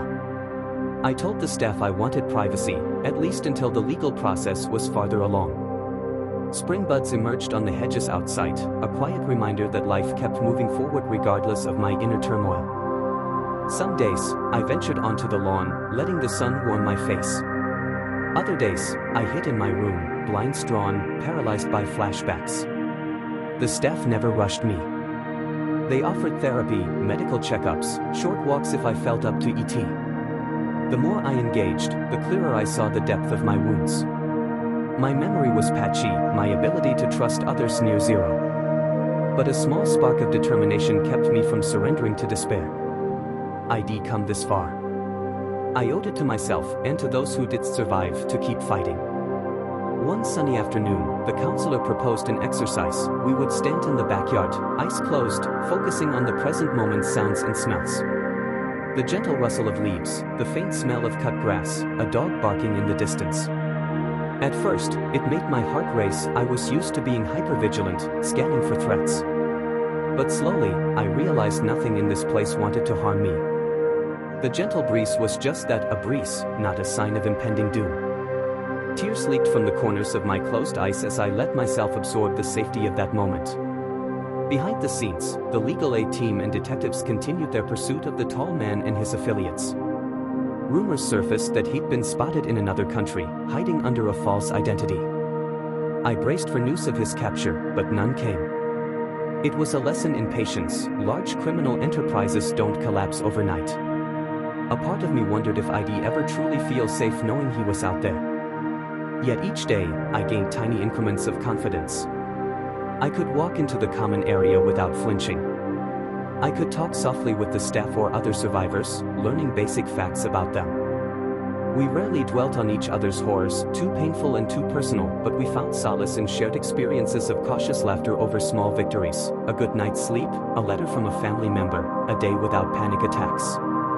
These little triumphs formed the fragile scaffolding of a new life. Then came a call from the prosecutor. A key trial date was approaching, involving several traffickers in custody. They wanted me to provide testimony by video link, ensuring I wouldn't have to sit in the same courtroom as the defendants. My heart pounded. It was earlier than I'd expected. My counselor helped me practice, walking me through the potential questions. The staff promised to remain close by. Still, the prospect terrified me. On the day of the testimony, the safe house set up a small room with a computer and a secure video connection. My hands shook so badly I could barely hold the microphone they gave me. The counselor stood beside me, resting a comforting hand on my shoulder. When the screen flickered to life, I saw a sterile courtroom, the judge, the prosecutor, the defense attorneys. My vision blurred with anxiety, and I wondered if they could see how broken I felt. The prosecutor introduced me to the court, stating that I was a witness in protective care. The defense tried to object, questioning my credibility. The judge allowed them to proceed with cross-examination, but only within strict boundaries. I clung to the counselor's reassuring presence. Summoning every ounce of courage, I recounted what I could about the traffickers who were currently on trial, the men from the bunkers, the ones who forced me onto trucks or struck me for disobedience. My voice trembled, tears escaping my eyes, but I forced the words out. It felt like stepping back into a dark pit of memory. Each detail cut like glass. Occasionally, the defense attorneys tried to poke holes in my account. Are you sure you saw them at that location, or might you be confusing them with someone else? The audacity of their questions made my fists clench, but the prosecutor objected whenever the defense got too aggressive. The judge overruled or sustained motions calmly. From the corner of my eye, I saw the counselor's empathy. She gently squeezed my shoulder, a silent message, "You're doing okay."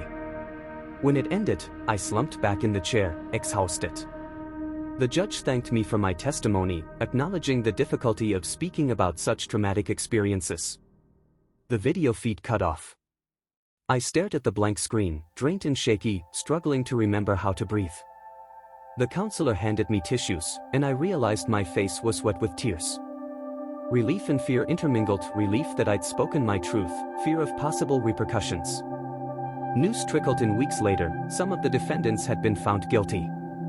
Decent prison sentences were handed down, though it would never undo the harm they caused. My counselor told me this was an important precedent, part of a broader crackdown. But the tall man still eluded capture. Sometimes, I lay awake at night, imagining him flipping through photos of me, plotting revenge. I wished for a final resolution, one that might banish my nightmares. Real life, however, rarely ties up neatly. Eventually, I reached the point where I could transition out of the safe house. Another organization offered a halfway program in a different city, one with vocational training, psychological support, and a chance to restart. The staff here believed I was ready if I felt able. Part of me panicked at the thought of leaving the only safe haven I'd known since the hospital. But another part yearned for more independence, a step closer to normalcy. However one defines normal after years of enslavement. So on a brisk morning, the staff helped me pack the few belongings I'd acquired, donated clothes, basic toiletries, a few personal mementos. My counselor hugged me gently, tears shining in her eyes, and the social worker offered a warm handshake. The staff member who first showed me the unlocked room patted my shoulder with a proud smile. "You're stronger than you think," he said quietly. I left left with a swirl of emotions: gratitude for their help, sadness to depart, fear of the unknown, and a kernel of excitement that perhaps life could move forward. The halfway program was located in a modest apartment complex, where each survivor had a small studio space. My unit was simple: a bed, a table, a bathroom, a kitchenette. But it was mine, locked or unlocked at my own discretion. I found that locking it at night helped me feel safer, though ironically, it sometimes triggered memories of captivity. Traumas paradoxes haunted me.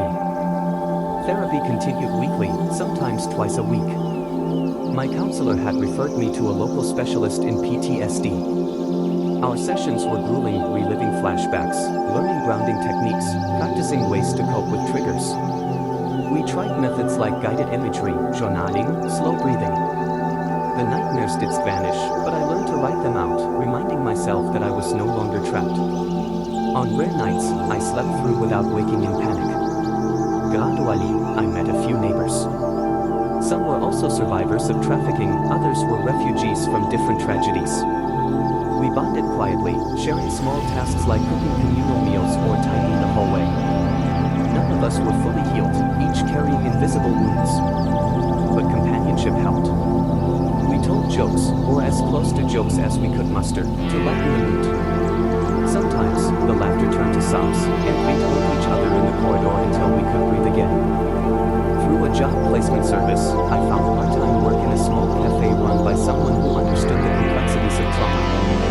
The owner let me work behind the scenes, washing dishes, prepping ingredients, so I wouldn't have to deal with crowds. At first, I was terrified by the clatter of pots and pans, the hiss of the espresso machine. Each loud noise felt like a gunshot. But with time, routine replaced fear. I loved the rhythms of the kitchen, the pleasant hum of customers chatting beyond my view, the sense of accomplishment in finishing a rush of orders. One evening, months after moving into the halfway program, I finished my shift late. The sun had set, and the streetlights flickered on. As I walked to the bus stop, I saw a tall figure leaning against a lamppost. My heart seized, convinced for an instant it was my captor. I froze, panic choking me. But then the figure moved into the light, revealing a stranger's face. A wave of relief and mortification swept over me. I realized how deeply the shadow still lived in my distance. I swallowed back tears, forcing myself to keep walking. I refused to let fear govern me forever. Progress, though slow, was real.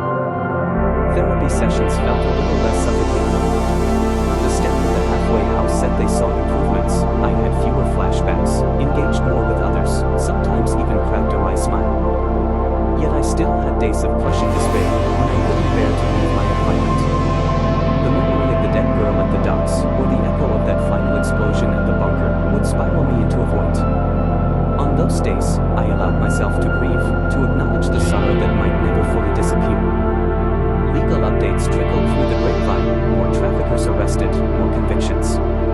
The tall man remained at large, though unconfirmed rumors placed him in custody abroad. I wondered if I'd ever see definitive proof that he was caught. Perhaps it was better not to dwell on the possibility of his return. My counselor urged me to focus on the present, my ongoing recovery, the small pockets of hope in daily life. Eventually, I felt steady enough to speak with a journalist, not for sensational coverage, but to raise awareness about trafficking and the need for survivor support. The conversation was carefully arranged with the help of advocates, ensuring I retained control over what I shared. My voice shook throughout the interview, but the journalist was compassionate, asking about my journey rather than salacious details. When the piece was published, I read it with trembling hands. It was surreal to see my story framed in black and white, but it also felt like reclaiming the narrative that once belonged solely to my tormentors. Time moved on. I renewed my identification documents, an arduous process involving law enforcement references and witness protection protocols. But having an ID in my name again was liberating, as though I was finally recognized by society as a person rather than a ghost.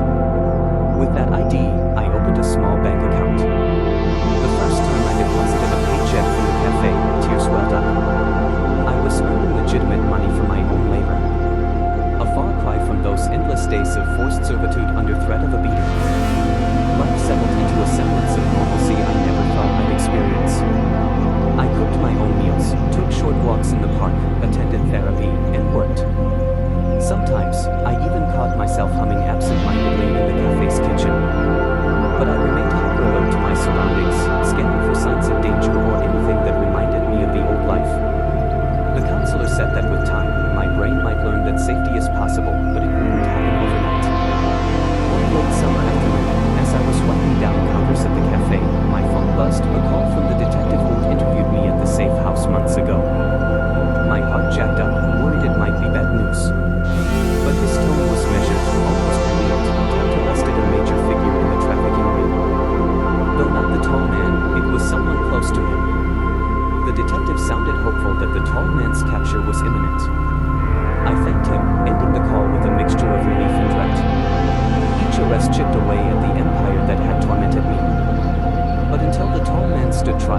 piece of me would remain braced for betrayal. That night, I returned to my small apartment, made dinner pasta with simple tomato sauce, and sat on my sofa. The steam from the pasta fogged my glasses. I stared at the plate, remembering times I'd gone a week on scraps of moldy bread. Now, I had a modest meal, a roof, a job, and a legal identity. My chest tightened with gratitude and the ache of survivor's guilt. I knew countless others never escaped. Others died nameless or vanished into the darkest corners of a different world. It felt simultaneously uplifting and overwhelming to be alive. Sometimes, in therapy, we spoke about forging a future that wasn't defined by captivity. Could I imagine continuing my education, or traveling, or forming relationships? The question scared me. I had no reference for a normal adulthood. Yet sparks of possibility stirred in me. I pictured stepping onto a college campus someday, blending into the bustle of students who never knew the nightmare I'd endured. Or I pictured volunteering at an organization that helps missing youth, preventing them from falling prey to the same horrors I faced. The ideas were faint glimmers, far from certain. But they existed, seeds of hope in ground that had once been barren. Months bled into a year, then two. The halfway program eventually ended, transitioning me into more independent living. I stayed in the same city, partly for the continued therapy resources, partly because I was forging fragile connections. Through carefully guided steps, I developed coping mechanisms for flashbacks, learned to manage the surges of panic that sometimes struck when I least expected them, like hearing a truck engine rev nearby or catching a glimpse of a tall figure in a crowd. News of the tall man's activities remained sporadic. Sometimes, a rumor claimed he'd been spotted in a neighboring country. Another time, someone said he'd been arrested, but the official channels never confirmed it. I had to let go of the obsession, focusing instead on my daily steps toward healing. The legal team assured me I'd notify me immediately if the tall man was detained or if I needed to testify again. One bright morning, I woke from a rare dreamless sleep. Sunlight streamed through my window. I sat on the edge of my bed, letting the warmth settle over me, realizing I felt calm. Not euphoric, not unburdened, my nightmares and anxieties still existed, but for once, there was a gentle acceptance in my chest, an understanding that I wasn't living minute to minute, caged in abject fear. I was building a life, piece by fragile piece. I remembered the mantra that kept me going during captivity, life to see tomorrow. I'd whispered it to myself countless times in grimy rooms, starving and bruised. Now, I realized that tomorrow had arrived. Several tomorrows, in fact. Each day was no longer just about survival, it was about choosing how to exist in the world. How to reclaim my identity from the people who tried to erase it. Standing up, I crossed to the mirror in my bathroom. My reflection still startled me sometimes, a figure older than the teen who was taken 5 years ago, eyes shadowed by trauma. But beneath the scars, I recognized flickers of resilience. I whispered to the mirror, voice steady for once, I'm still here. Tears slipped down my cheeks, but they were tears of release, not defeat. By afternoon, I headed out to the cafe, breathing in the mild air of early autumn. Leaves were turning gold and crimson, drifting onto sidewalks. I found a small joy in crunching them underfoot, an ordinary pleasure that once seemed unattainable. Passing a group of teenagers laughing on a corner, I felt a pang of nostalgia for a youth I never had. But it was softened by hope for the future. Maybe I could still find my own way, however unconventional. That evening, after cleaning endless dishes, I left the cafe and made a spur-of-the-moment decision to walk an extra block. There was a park I'd never visited, with a pond at its center. The lamps glowed softly as dusk settled in. I sat on a bench, watching a few ducks glide across the water. In the muted light, the reflection of the setting sun painted the surface in oranges and pinks. The scene was peaceful, a stark contrast to the years I'd spent in constant vigilance. My mind wandered to the other survivors I'd met along the way, the older woman who held my hand in the bunker, the one-handed captive who first unlocked our pen, the frightened girl I couldn't save at the docks, the people in therapy groups who overcame heartbreak to share laughter in the safe house. I carried each of them in my heart, the living and the lost. Their stories intersected with mine, forging a tapestry of pain and endurance that defied the traffickers' attempts to dehumanize us. I closed my eyes, letting the cool evening breeze wash over me. I thought about tomorrow again, what it meant now that I was free. There would still be nightmares, triggers, waves of anguish. But there would also be new relationships, deeper empathy, a chance to help others who'd been through the same hell. My captivity had changed me irrevocably, but it hadn't destroyed me. I opened my eyes, gazing at the reflection of the moon just beginning to rise over the pond. Its light danced on the ripples, fragile yet unwavering. I might never get the closure of seeing the tall man locked behind bars. But maybe closure wasn't a single event, maybe it was a journey of reclaiming each piece of myself that he and his associates tried to steal.